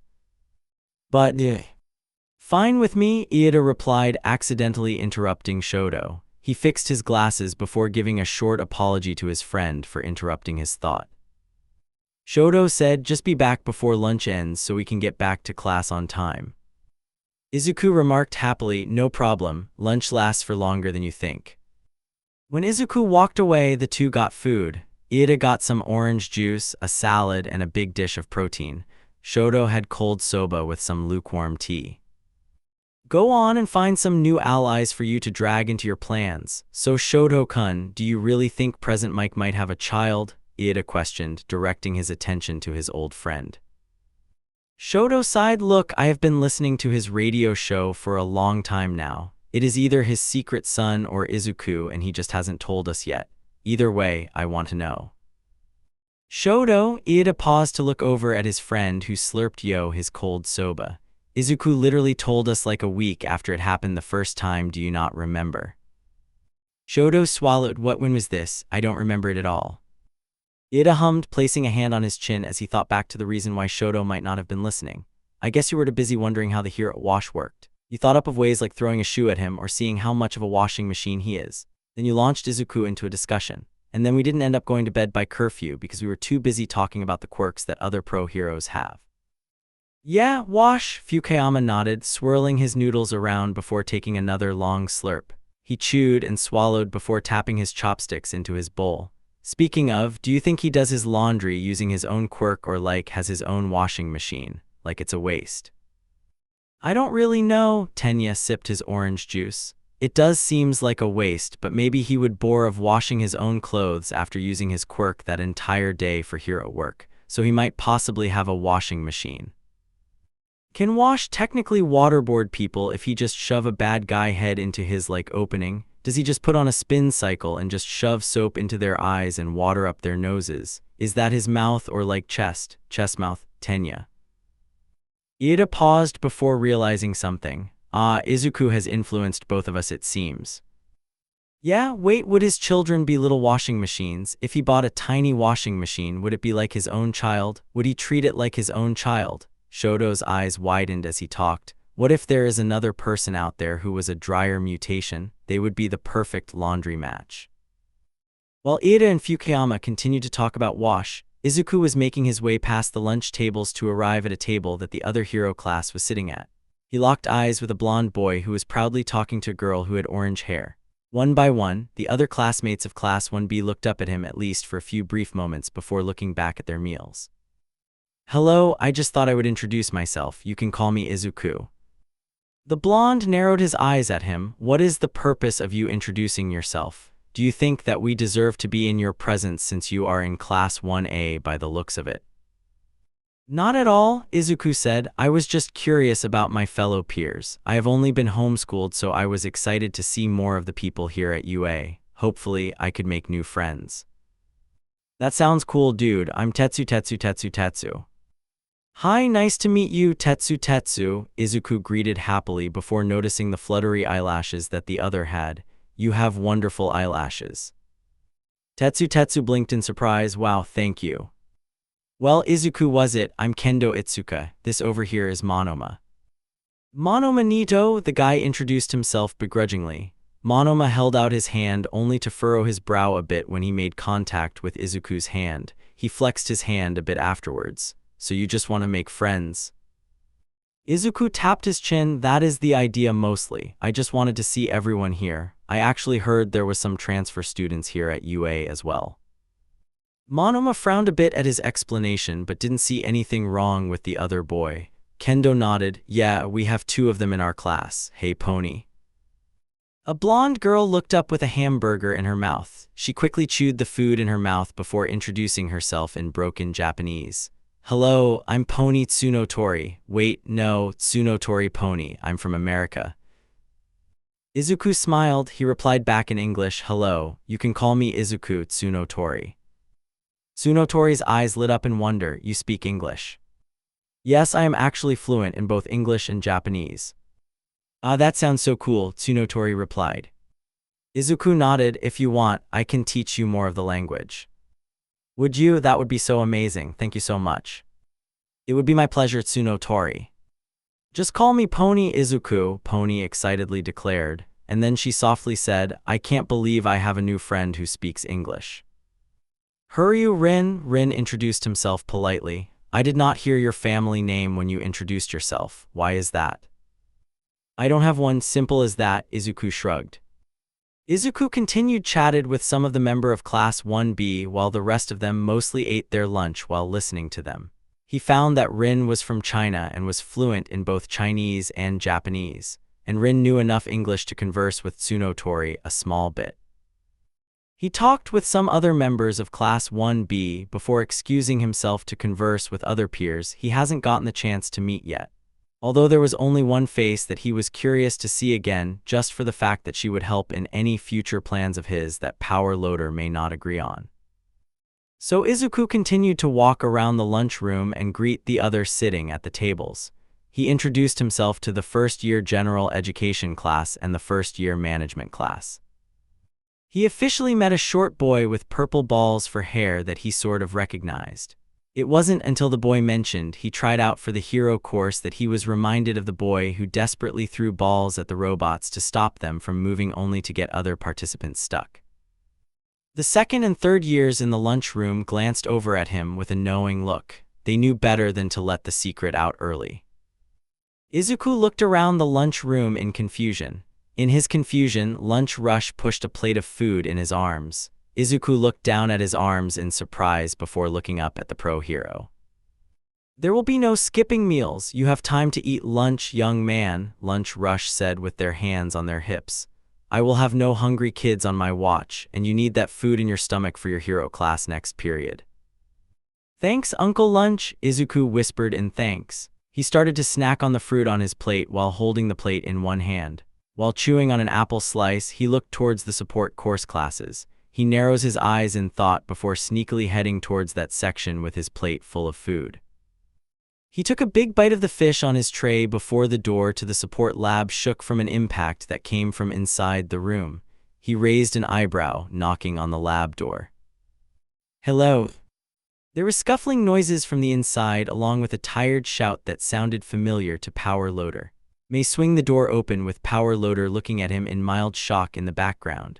Although Power Loader's expression fell when he suddenly realized how much trouble these two would cause when their skills were combined. I didn't explode anything. Wait, Greenie.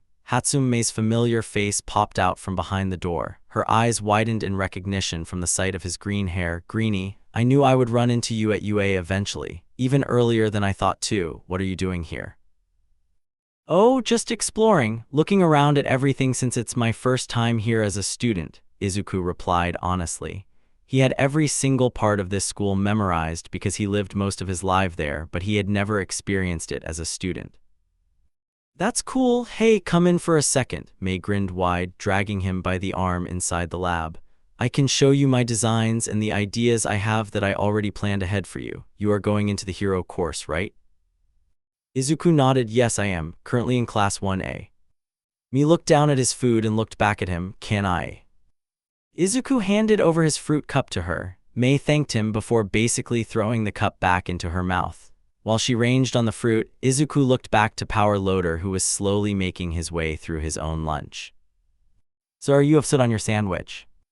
It adds some flavor to it, smoky flavor. Not that good, but still edible, Power Loader commented before taking another huge bite of the soot-covered sandwich. He coughed at the taste while May continued to look around the lab. Why didn't you eat in the faculty room? Oh, Hatsume wanted to see the lab before she went to lunch. I didn't think it was a problem to show it to her, Power Loader answered, wiping the lower half of his face. But now I'm here to make sure she doesn't explode anything without me as the chaperone to make sure she doesn't hurt herself in the process. May wiped her face from the fruit juice in satisfaction. I'm fine. Anyway, I have some plans for some weapons already that anyone can use. I was thinking a staff or umbrella that worked as combat gear but could also have a propeller at the top to fly them away, May explained, pointing her blueprint notebook out to him, who was scanning the ideas thoroughly. He continued to eat while she talked, never losing focus from what she was saying. I have an idea for handheld grenades that can be refillable. Any substance can be used like explosive or sticky material. Either way, I want to see my bobbies out there. I'm positively sure that people will be coming for support items such as these, and if the rest are as good as these I'm seeing, they will surely come to you as their sole provider, Izuku commented. He grinned. I know I would. Your ideas could work well with my own blueprints. May's yellow eyes widened, her pupils changed as her eyes zoomed slightly onto Izuku. Blueprints, you say? Power Loader gulped down the last of his sandwich in the background. He looked worried as the two started to hurriedly talk to each other about future support item ideas. May looked more and more excited every second they talked. Oh boy, Power Loader thought as Izuku started to draw on a piece of paper while May stole a piece of food off his plate. After that splendid time at lunch, everyone returned back to their homeroom. The girl that Izuku recognized as Hagakure was happily sighing about the tasty food that Lunch Rush made to Ashido. Wow, memorizing names was a good idea, Izuku mumbled to himself, reminding himself of all of his classmates' names as he looked at their faces. So who do you think is going to be our heroics teacher? Fukuyama asked loudly. Ida straightened up at his desk. He chopped his hands in the air above his desk table. I believe it is going to be Aizawa-sensei or possibly Vlad King-sensei. Since they both teach the respective hero classes here at UA, either of them must be our instructor for the next class. I couldn't tell you who it might be, Izuku replied back to his friends, hiding the fact that he knows exactly who is teaching them behind a smile. I am here. Shoto narrowed his eyes suspiciously at the door. Wait a minute. Entering the door like a normal person. All Might, he is our teacher. No way. That's so cool.